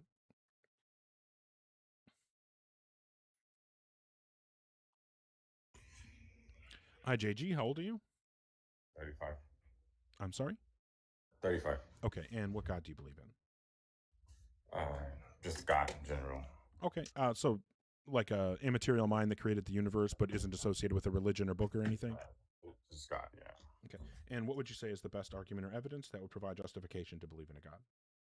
You know, I just want to share this. Recently, there's a big earthquake in Venezuela, as you know. Okay, so hold on. I just want you to provide the argument or evidence for God. So it was nearly impossible for this guy to come out of it. Okay. I don't want to hear story time. If you're in the guest queue or thinking about joining, make sure that you're 18 plus and have some kind of argument or evidence that would provide justification to believe in a God. Hi, Kyle. How old are you? 35. No, I'm 36 now. Fair enough. See, now that's how I believe that you're an adult. And what God do you believe in? Well, I grew up in the Christian church. Well, I didn't ask where you grew up. I asked what you believe in. So what God do you believe in? Oh, I guess the Christian God, you know, God, Cool. Jesus. And what would you know, say is the best Trinity. argument or evidence that would provide justification to believe in a God? Well, God is a God of order, and that is currently assuming we that are- God exists. Why should I think God exists? Well, if I put a blindfold on you and put you Don't in ask me a car- question. Just provide me with the I'm not argument or asking evidence you for a God. question. I'm giving you an analogy. Okay, I Can don't you want an analogy. pause and Nope, I don't listen? want an analogy. I just want the argument or the evidence. The argument or the evidence that Yeah. God is real. Yeah. Okay. Well, God is a God of order. Well, that and our assumes that God universe- exists. So before we start talking about Gosh. Okay. Look, if you're gonna do this, you gotta do it right. Mhm. So if the universe is traveling millions of miles an hour, Who says that the universe and is we're traveling? around science. Oh, yeah. Tell me where I can find some scientific paper about the universe traveling. Well, the solar system, everything is moving. You said the We universe is orbit around the traveling. sun, Are you retracting that now and saying you Yes. meant something else? No. Okay, so what is the scientific source that would say that the universe is traveling? Well, all planets orbit around. What is the something, scientific source so that says the means universe is all traveling? The universes are traveling. Okay, so I'm going to ask one more time. If you don't provide the understand source or a basic retraction of science. the claim, yeah, I would love to understand the science. You just have to tell me where I can find obviously it. don't. Yeah, so where can I find the science that says the universe is traveling? Google it, bro. The fuck? NASA's website. There we go. I think Google it, bro, is about as much of a concession as we're ever going to get out of most of these people. That was a flat earther? Yeah, probably. Hey, thanks, Poopman Jones. Fuck yeah. All right, if you're in the guest queue or thinking about joining, make sure that you're 18 plus and you have some kind of argument or evidence that would provide justification to believe in a God.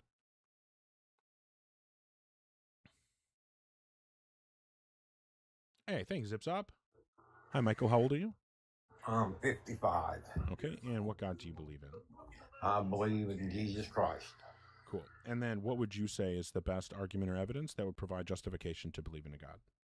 Well, we can't argue that he's real, and we can't argue that he's not real. That's not true. But I will tell you this. I lost my wife to cancer 4 years ago. Okay, well, I don't want to hear about personal experiences. What you would have to do is give me a reason or the tool that I can use to determine whose personal experience, whose interpretation of their personal experience I should trust and whose I shouldn't. Do you have a tool like that? No, I don't. Okay, well then there's no way for us to analyze personal experiences, so we would need something, a little bit more concrete. Okay. Do you have anything, or was that it? No, I do not know. Okay, well I hope you have a good one. Thanks. You too. Fair enough. All right. If you're in the guest queue or thinking about joining, make sure that you're 18 plus and you have some kind of argument or evidence that would provide justification to believe in a God.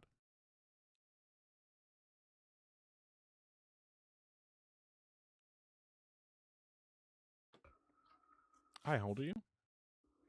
I'm 18. What's your name? My name is Sky. Like SKY? SKY, yep, just like the sky. What's up there? Yeah, fair enough. And then what God do you believe in? You said what? What God do you believe in? I'm not gonna lie, I don't even believe in God for real. I ain't gonna lie. Okay. Well, have a good one.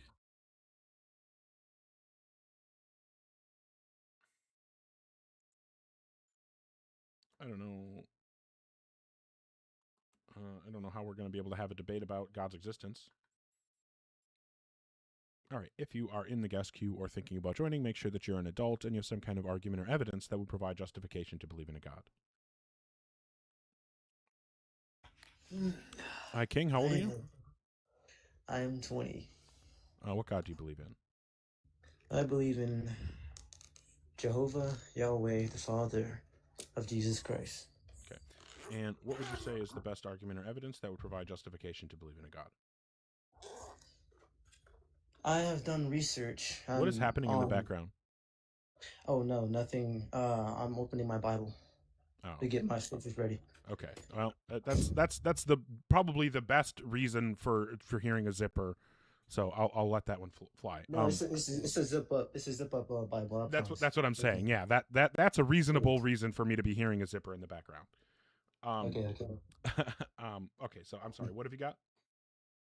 So I've written down scriptures depicting on like each sin that I've experienced, and I found that God has been right in every single one of these sins. So this just sounds like it's your personal experience. Is that correct? Yeah, I mean, like, yes, but I've Okay, also so done then research on other people. No, that's fine. So this is just going to be your interpretation of these things. Why should I trust your interpretation of the data that you've collected? Like, how did you confirm?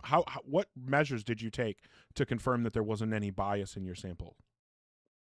Because I've compared it to other people's similar sins as well, and it's No, happened that's not. over and That over doesn't again. answer my question. How did you ensure that there wasn't any bias in your sample? Like choosing the like my opinion, putting my opinion inside of these scriptures. Well, And some right. of Like these if you're talking to people about their sins and stuff, it sounds like you're talking to people who already believe things that are similar to what you believe. In order to do like an actual study, in order for this to be reasonable research that anybody else should believe in, you would have to have some kind of mechanism, some explanation for how you went about making sure that you didn't have bias in the data that you're collecting. Like getting other people to have this let's call it, to research this with me. Well, not just getting other people to research it with you, and not even you might be able to do it yourself, but you would need to look into like how to make sure that you're getting random sample and you're not just using some unconscious bias to select for things that are going to confirm your view, even though the data as a whole wouldn't, right? Like, did you only talk to other Christians? No. Okay, and I've how did you? experienced everybody. So what method did you use to ensure that you didn't end up with bias in your data? I threw myself in situations that I would never be inside. That doesn't answer the And- question. What method did you use to ensure that there wasn't bias in your data collection? Dang, what other people? No, not other did- people. I didn't say anything about other people. I'm asking the Yeah. method that you used to make sure that you weren't including bias in your data sample, like the data that you collected. Like, it wasn't including my opinion, right? Well, not just your opinion, but also like my belief. You know what? No, what I'm saying, hold on. Sorry. What I'm saying is that, because of the way that, doing research on these kinds of things works, like if you're getting information from people, you have to have some mechanism to make sure that you're not that there isn't some form of bias built into the way you're picking who you're asking, the types of things that you're looking into. Like there has to be some, you know, kind of rigorous way of determining that you're collecting data that is sufficient to draw the conclusions you're trying to draw from it. Okay. I've been doing this for a while, but I'm not saying I'm a professional at it. But I do want to ask a question because you sound like math professional, and I'm trying to do like actual research on this because I do want to understand if God is real or not, or if God is, or should we be following him. So I'm going to ask a question unbiased as possible. All right. What what mechanism do you use to make sure your facts isn't biased, like to prove that God isn't real? Well, I'm just talking about that because you're talking about collecting data. Now, I mean, I don't know with 100% confidence that there isn't any bias in my understanding of things. But when I present, but I'm not like doing research, I'm not collecting data, and I'm not trying to draw conclusions from data that I collected. So I'm not doing like, you know, because what you're talking about is a research project. I'm saying if I was doing a research project, then I would also have to make sure that I'm have a sample that is as free of bias as possible. But as far as like my position, why I don't believe in a God, it's not because I've collected some data and I think that I've, you know, proven through that means or whatever that God isn't real. What I base my position on is, number one, I take the negative position about God's existence and say in terms of not accepting the claim that God exists. And that's just because none of the times that anyone has ever tried to give a demonstration that God exists have been successful. Every single time I have ever heard anybody, whether it's in conversation with me or with somebody else, every single time I've heard anyone try to give a reason to believe in God, they have failed to do so. So that would be why I would say I don't accept the positive claim that God exists. But as far as why I do accept the positive claim that God does not exist, it's because there's lots of different arguments that I think necessitate that conclusion. I'd be happy to, you know, maybe run through one of those arguments with you if you'd like. Yeah, for sure. Okay. So just to make sure that I'm, you know, because obviously there's tons of different versions of God out there. There's tons of different versions even of the Christian God. So I just want to make sure that we're on the same page. Is it okay to ask you a question or two about what your belief on God is? Yep. Okay. Do you believe that God is all good, all knowing, all powerful? Yes. Okay. So I think that we probably can that's probably good enough. So the argument that I'm going to give is that I'll just go point by point, right? And that way you can respond. And I don't, because what I don't want to do is just like spew out a bunch of stuff and overwhelm you and then be like, haha, you can't respond to the whole thing. So, you know what I mean? I just want to make sure that you actually have an opportunity to understand what I'm saying. I'm sorry? I'm taking everything with a grain of salt. Yeah, well, that's fair too. So the first point that I would make is that if God exists, he's all good, and he could have made any metaphysically possible universe. You already agreed that he's all good, and I think that him being able to make any metaphysically possible universe just follows from him being all powerful. Do you agree with that? Yeah, I agree. Cool. And then, do you agree that if God is all good, he always makes the best moral choice? I mean, yeah, he has predicted most of the sins that we were already gonna do, and we ended up doing them. I'm asking if God's being all good means that every time he takes an action or chooses what to do, he's doing the best moral thing or making the best moral choice. Yeah. Okay, fantastic. That's my support, man. Yeah. That. Yeah, I think I think you have to say yes to that for God to be all good. And then number 3, if God always makes the best choice, the best moral choice, then he created the best possible universe. Do you agree with that? But there was flaws. Right. What I'm saying though is that if it's true that God makes the best moral choice every time, then it would be true that when God chose what universe to create, he would have chosen the morally best universe, right? Well, he in Genesis he said he created it, so it wasn't like he was choosing a universe. He made it in image. So you think that God just kind of like rolled the dice and didn't know what he was creating? No. Okay. So did God create with intention? With a plan? Yes. Yes. Okay. And so do you think that if God is all good, it would then be true that he made the best choice about which universe to create and what plan to bring about? Yes. Okay, fantastic. And since we're saying then God must have made the best possible universe, we would say that if God created the best possible universe, then this universe couldn't be better, right? Because if this universe could be better, then God just would have made the better one, right? Yeah. Okay. But there was Okay. sin. Sure. And if God could have made any metaphysically possible universe, then it's true that he could have made a universe where there was even one less child that was born with cancer, right? Yeah, but we're at war. Okay. And this So God realistic. could have made a universe with at least one less child born with cancer. And would you agree that a state of affairs where there's less childhood cancer is better than a state of affairs with more childhood cancer? I feel like where you're going with this is. Do you agree that a state of affairs with less childhood cancer is better Oh, than a yeah. state of affairs with more childhood cancer? One with less is way better. of Okay, course. fantastic. Yeah, So, make it- so to recap, God could make any possible universe. Since he's all good, he always makes the best choice. If he makes the best choice, then this is the best possible universe, which means this universe couldn't possibly be better. However, you and I just agreed that it is possible for this universe to be better, which means that God doesn't exist. Because if he did exist, then this universe would be the best it could possibly be. We both agree it's not, so he doesn't exist. I feel like you're ignoring the part that Satan ruined this world. Who's more powerful, God or Satan? God. Okay, so that means that if God wanted to stop Satan from ruining this world, he could have, right?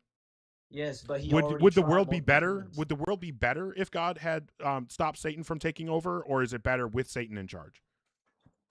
I'm gonna ask you this one question. I need you to answer the question that I asked you. Is the world better with Satan in charge, or would it be better if God had not put Satan in charge or allowed Satan to be in charge? The first one. If he had not allowed Satan to be in charge. But he Yeah, did. that would be better, right? And so if God had the choice to stop Satan from being in charge, which would be better than Satan being in charge, and God is all good, then that means that he would have stopped Satan from getting control. And we know that if God exists, he's all good, which means God doesn't exist. If you think that Satan is in control and that it would be better if Satan was not in control, then it follows from that God can't possibly exist. Do you have any response to the arguments that I've given? Yes. Okay, what's the response to the arguments? Can I ask one question, like an unbiased one? Because I just want to make sure. Have you read the Bible? I haven't read every word of the Bible. I've read a lot of it. Yeah, of course. So you do understand that he's put us through tests before. That's not a response to the argument, so I need you to respond to the argument that I gave. Do you need me to put it up on the screen? Yeah. Okay. That'll be better. Yep, that's fine. All right. Okay. TikTok is going to be stupid. Here we go. So, if God exists, he's all good and could have made any metaphysically possible universe. We agreed to that. If God is all good, he always makes the best moral choice. That's obvious. If God always makes the best moral choice, then he created the best possible universe. Also, I think that's obvious. If God created the best possible universe, this universe could not be better. Again, I think that's obvious. If God could have made any metaphysically possible universe, then he could have made a universe with one less instance of childhood cancer.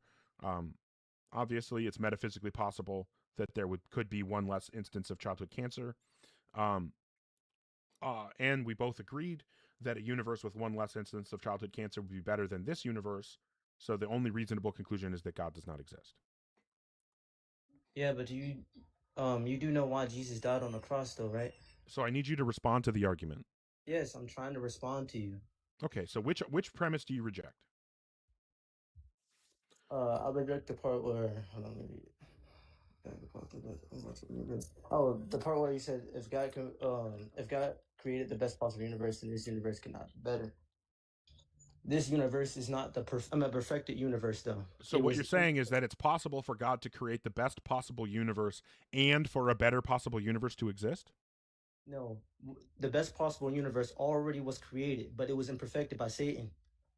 No, that doesn't follow. When I'm saying the best possible universe, I mean the universe with the best possible timeline. If one of the events on the timeline is Satan taking over, and the universe would be better if Satan didn't take over, then obviously an all-good God would have made the universe with a timeline where Satan doesn't take over. So you need to actually that's not a rejection of that premise. No, because if he created a better universe, basically, we wouldn't even have free will in the first place. That isn't. If you think about it. So you're saying, um, so you're saying that a universe without free will is better than a universe with free will? Yes, because humans make mistakes. We're born of sin. Okay. He's giving Well, us a so what you're chance. saying is, okay. So here's what we're saying. If God exists, He created the best possible universe, and you said a universe without free will would be better than a universe with it. This universe has free will. Conclusion: God did not create this universe. So, which of these three premises do you reject? The universe without free will be better. It will be better than a universe with. Oh, no. Yeah, that's the thing that you said. I made this argument because you said that stupid thing. I feel like I explained it. I explained it wrong. Now I'm probably going to lose his argument because I'm not fully prepared yet. But I do want to talk because I want to learn from multiple people and stuff like that. And I Okay. also I want to argue my own not my own but my like the research that I've gone through. I want people to debunk it so I can Yeah. So what I recommend is finding like a community that you can join where you can discuss these things with people. One option for that is my Discord. It's not like super active. We don't have tons of people, but that's a place you could go since you're 18 plus. That's fine. There's also other debaters on TikTok like allegedly Ian or Deconstruction Zone or Dr. Blitz who also have their own communities. Monkey Boy has one as well. So there's tons of those. Pretty much all of the most of the debaters. Lobes has one as well. So yeah, tons of debaters have Discord servers, and there's lots of communities elsewhere where you can find people who talk about and think about this stuff. And I would definitely recommend trying to join a community like that and airing out your ideas there. That's going to be a lot better and a lot more receptive to the type of conversation that you want to have than coming up for a debate like this. Yeah, but still, what did you think of this debate? I thought that you were more good faith than a lot of people that I talk to, which I appreciate.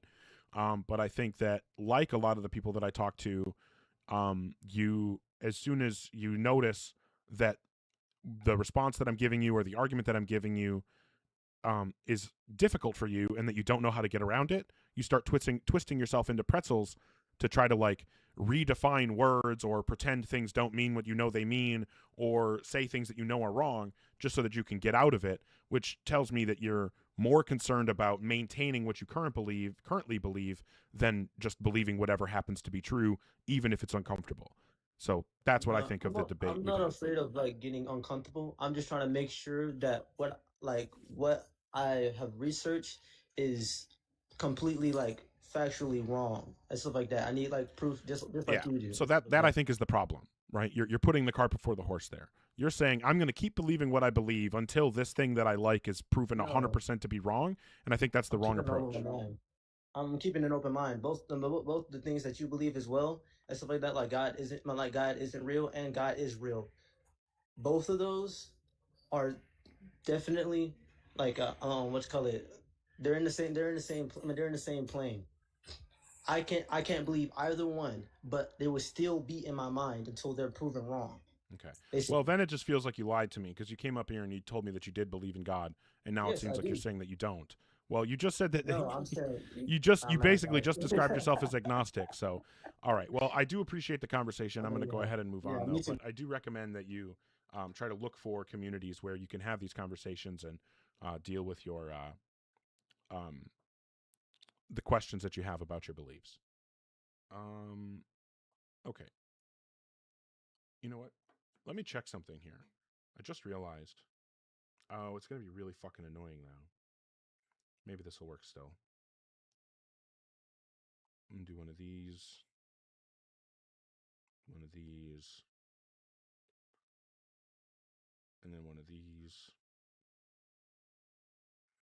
All right, I'm being stupid here. I'm sorry. Okay. I'm done. I stopped. Well, kind of. There. Now I'm done.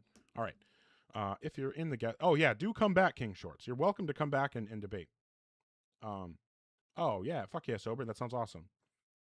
All right. If you are in the guest queue or thinking about joining, make sure that you're 18 plus and you have some kind of argument or evidence that would provide rational justification to believe in a God.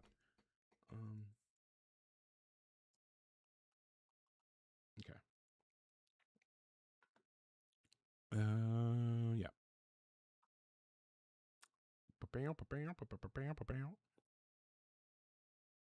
Will Manny connect? Hi, Manny. How old are you?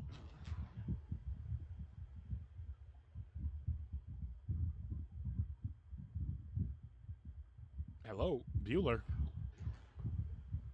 Okay, fair enough.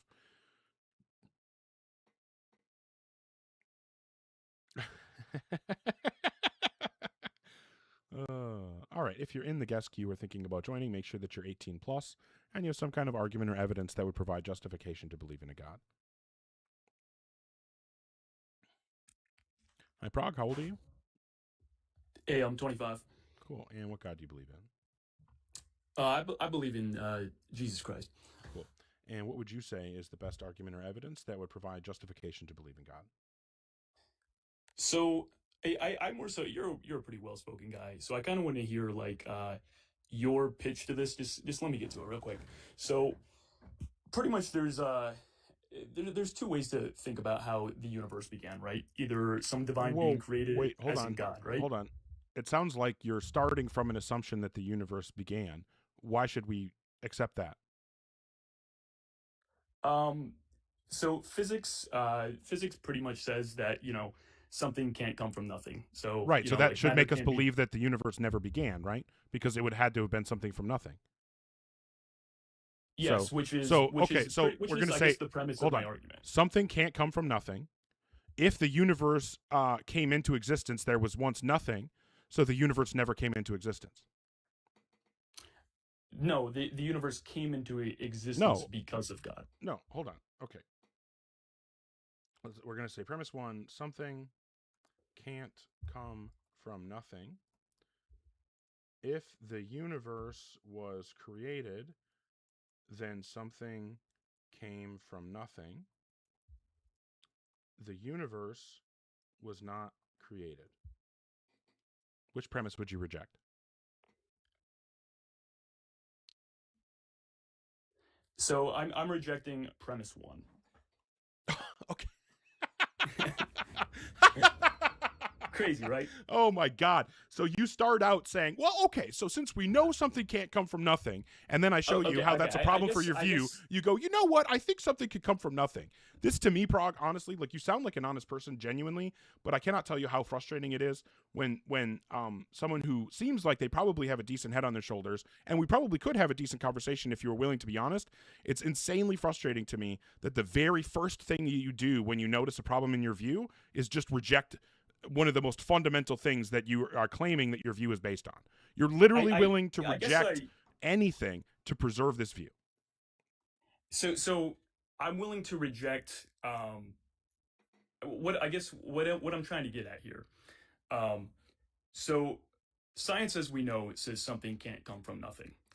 Which I don't think that's true. The other science doesn't say that. You believe that's true? Yes. No, I'm saying that is not true. That is not a thing that we can conclude from science.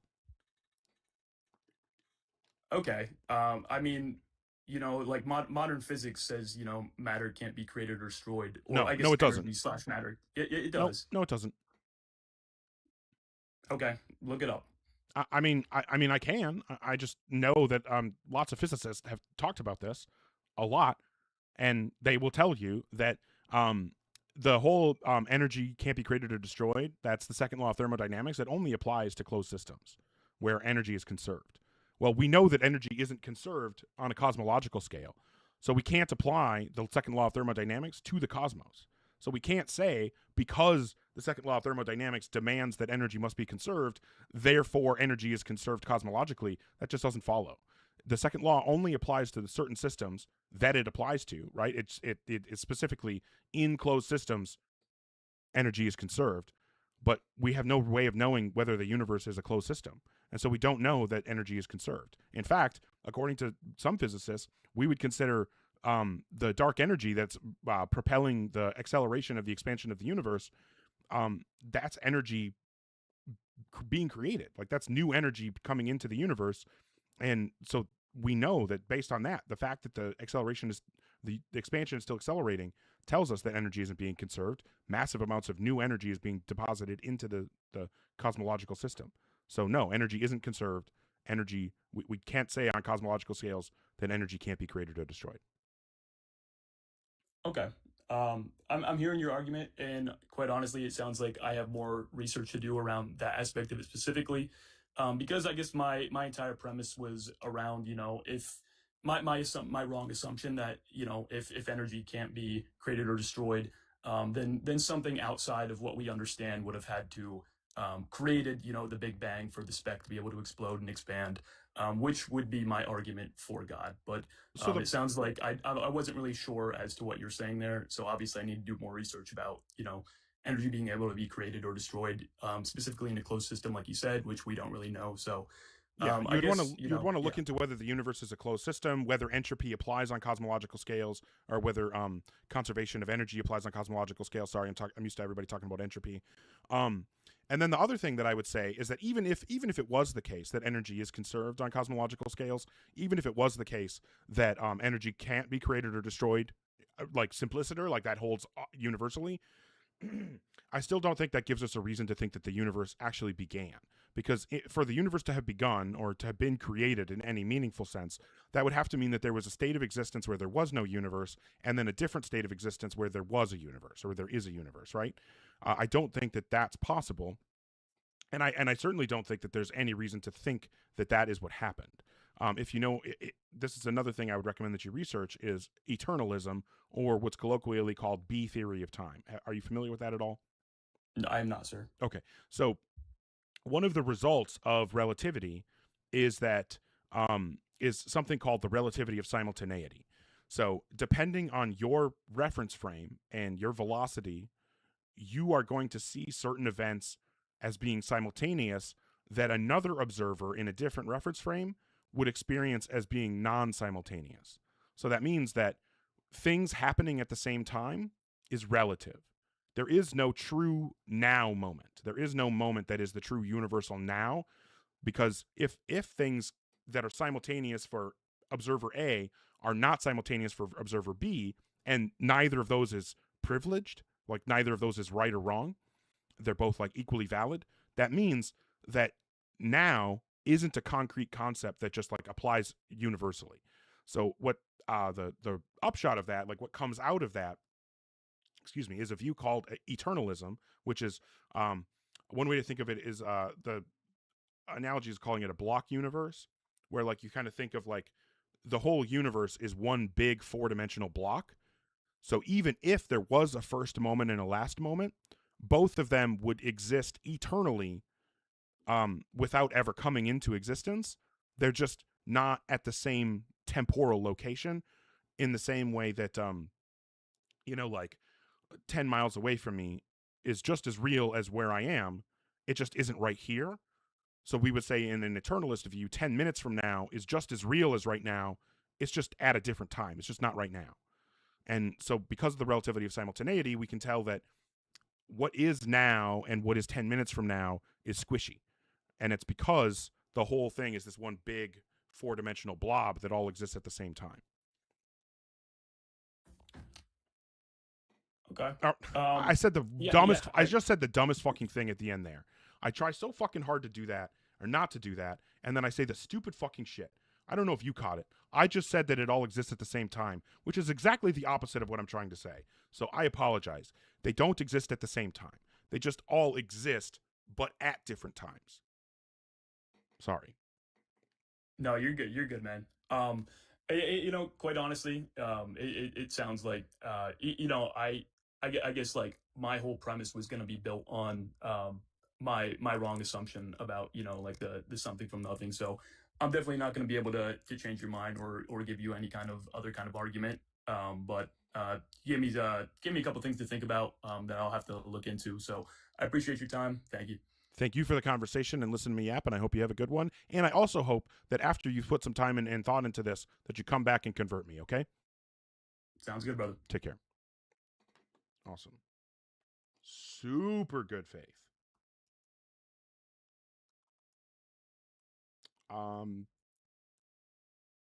Oh, yes. Prague. Look into Catholic Thinker. If you're still here, look into Catholic Thinker. A theist who's very familiar with the concepts that I was talking about, who would be able to, even if you don't end up in the same position as Catholic Thinker, at the very least, he'll be able to help you gain a better understanding of these concepts from a theistic perspective, right? And now it's possible that not all of the answers he accepts will be the answers you accept, but he'll probably be able to help you understand what you're looking for and how to find answers that make sense to you. I don't know why I didn't think of that during the convo. I wish I had.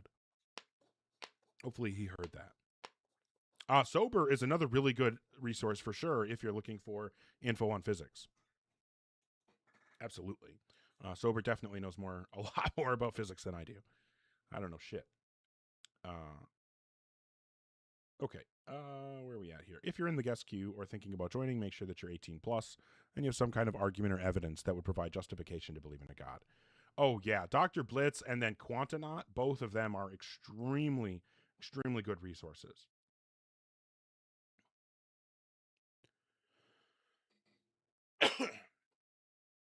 My throat is killing me today. Hi, Lucy. How old are you? Hi, I'm 20. Okay, and what God do you believe in? I believe in Jesus Christ. Okay, and what would you say is the best argument or evidence that would provide justification to believe in God? The Bible. And how does the Bible provide justification to believe in God? Because it says he exists. Oh, okay. All right, if you're in the guest queue or thinking about joining, make sure that you're 18 plus and have some kind of argument or evidence that would provide justification to believe in a God. That felt pretty clearly to be a troll, right? Like, I'm not crazy.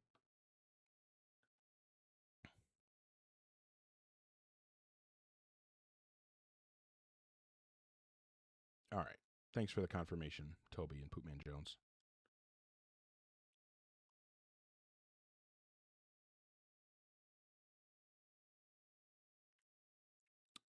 I'm assuming Secret has a secret, and I want to know the secret, but Secret isn't connecting to tell me the secret. Come on, Secret. I'm counting on you. I'm counting on you, Secret.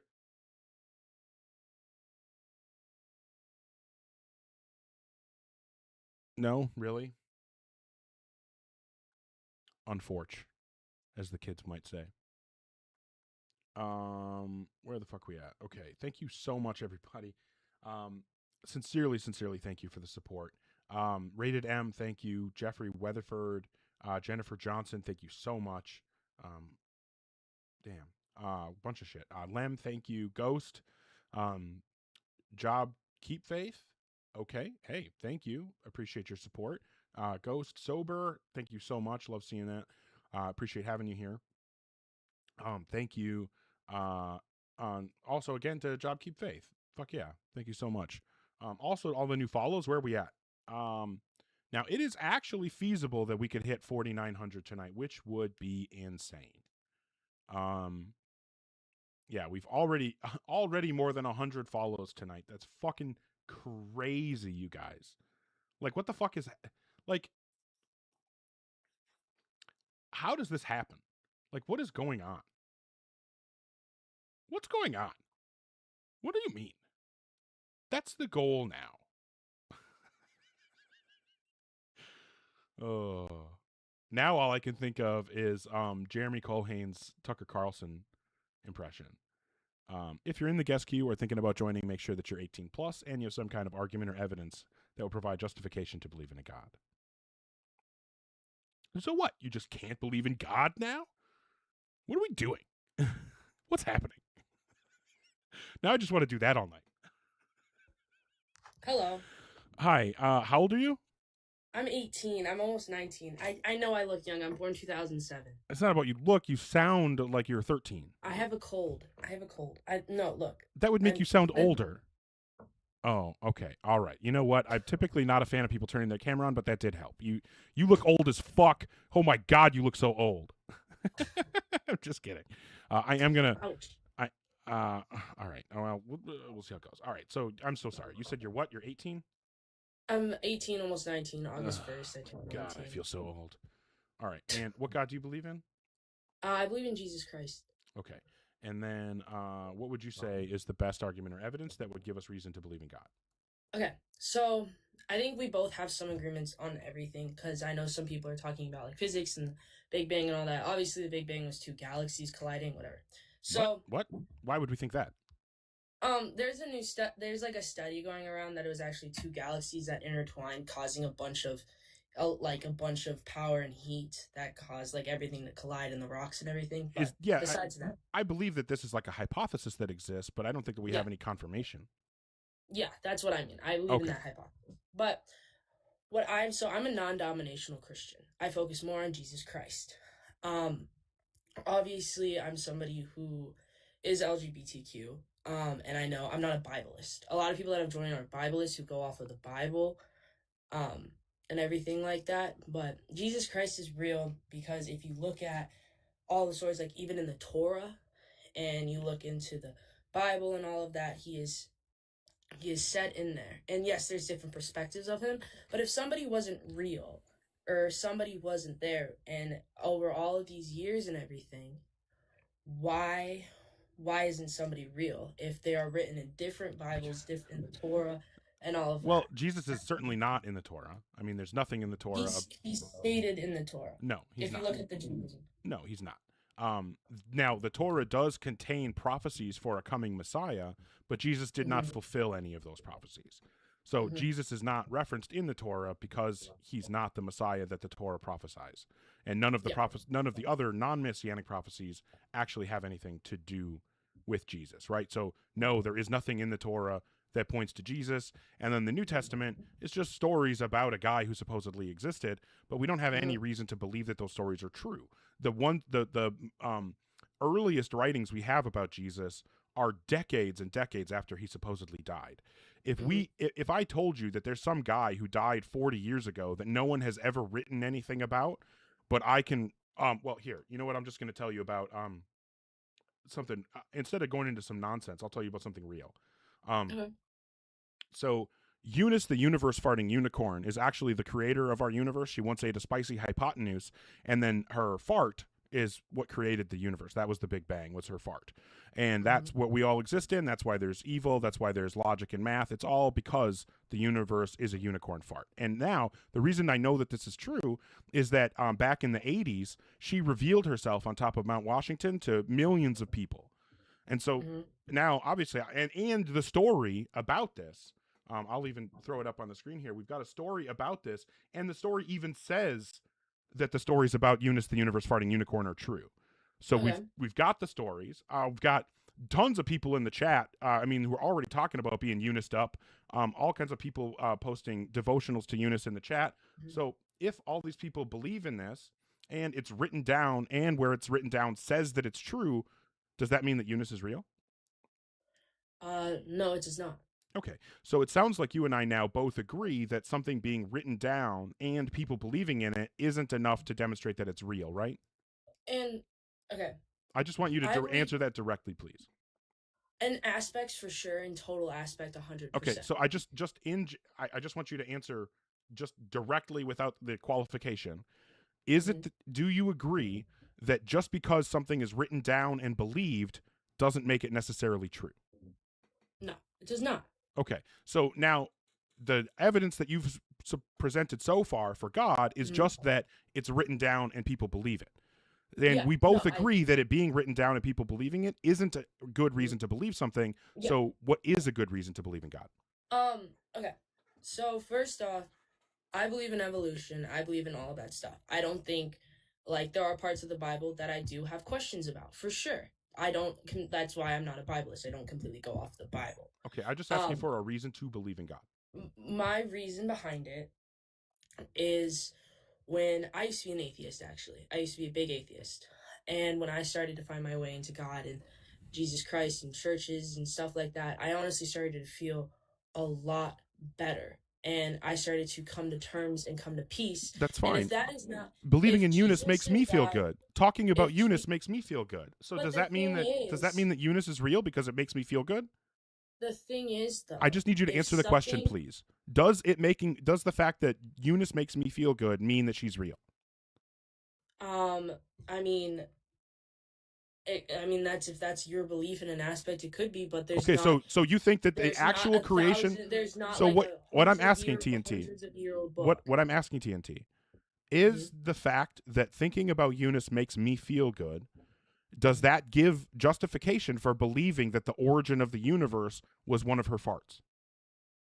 I mean, the justification aspect of I'm that just asking a is- yes or no question, so I need a yes or no answer, please. I mean, yeah, but it's not. Okay, written well, down that's in just the a ways the reductio. Bible was. No, I'm It's just gonna not written no, in the I'm way the Bible was. I'm just taking that as a reductio to your view. If you're saying that you're willing to accept Well- that just because it feels good for me to think about and believe in, that I'm then justified in thinking that the universe was created by a unicorn's fart, I think that just shows that your But the position is thing just completely is it untenable. hundreds of years old? Is it so? No, is that it- how does that possibly make a old is difference? it- How does is that it possibly people- make a difference? People have believed in Jesus Christ for so long. How does that make a and- difference? I mean, it makes a huge difference. How does it make a difference was the question. Because of what everybody says, what everybody goes How through, the does that process make a of it. difference? Because it's been in the Bible for a Okay, long so I'm going to time. ask People one have more time. believed in I'm Jesus going to Christ ask for a one long more time how the length of time that people believed in it makes a difference. And if your response is anything other than an explanation for how it makes a difference, I'm just going to take it as an indication that you can't answer that question and you're conceding. Okay. So how does it make a difference? Well, it makes a huge difference because if you look at an aspect of, okay, let's jump into the Constitution. We all follow the Constitution, right? That was written a long time ago, and over time it benefited. Okay, well, I'm just going to our go ahead and society. move on because you're not answering the question, and I told you I that was am what was answering. going to happen. No, you're not answering the question.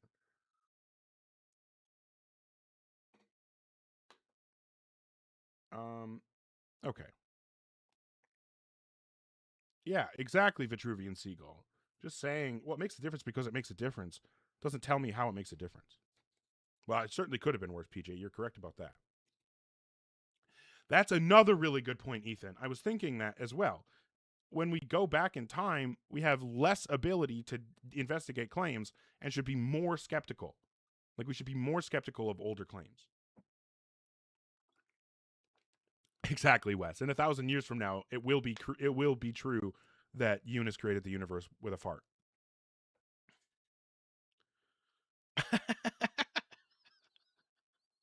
That's a good one, Poopman Jones. Well, thank you, Steph. I appreciate that. I can't do it. I can't do bullshit. Well, hey, I appreciate people supporting TNT Pew while they were up here. I didn't get their pronouns. I have no idea. And thank you everybody who's supporting me as well. Kimchi, appreciate you. Lem, Ghost, Job Keep Faith, Lem, everybody, thank you. Oh my god. I don't know what's going on with my throat. I'm like, I don't know if I'm like getting sick or something or what. What in the F? Okay, so I want to check. Okay, this is really annoying. Okay. I think I'm actually going to go ahead and I'm going to call it. I've been live for like 3.5 hours. I think that's probably enough. I appreciate you, everybody. Thank you so much for the support, for all the likes and the shares and everything. Oh, well, actually, I should check. Oh, my goddamn phone is so stupid sometimes.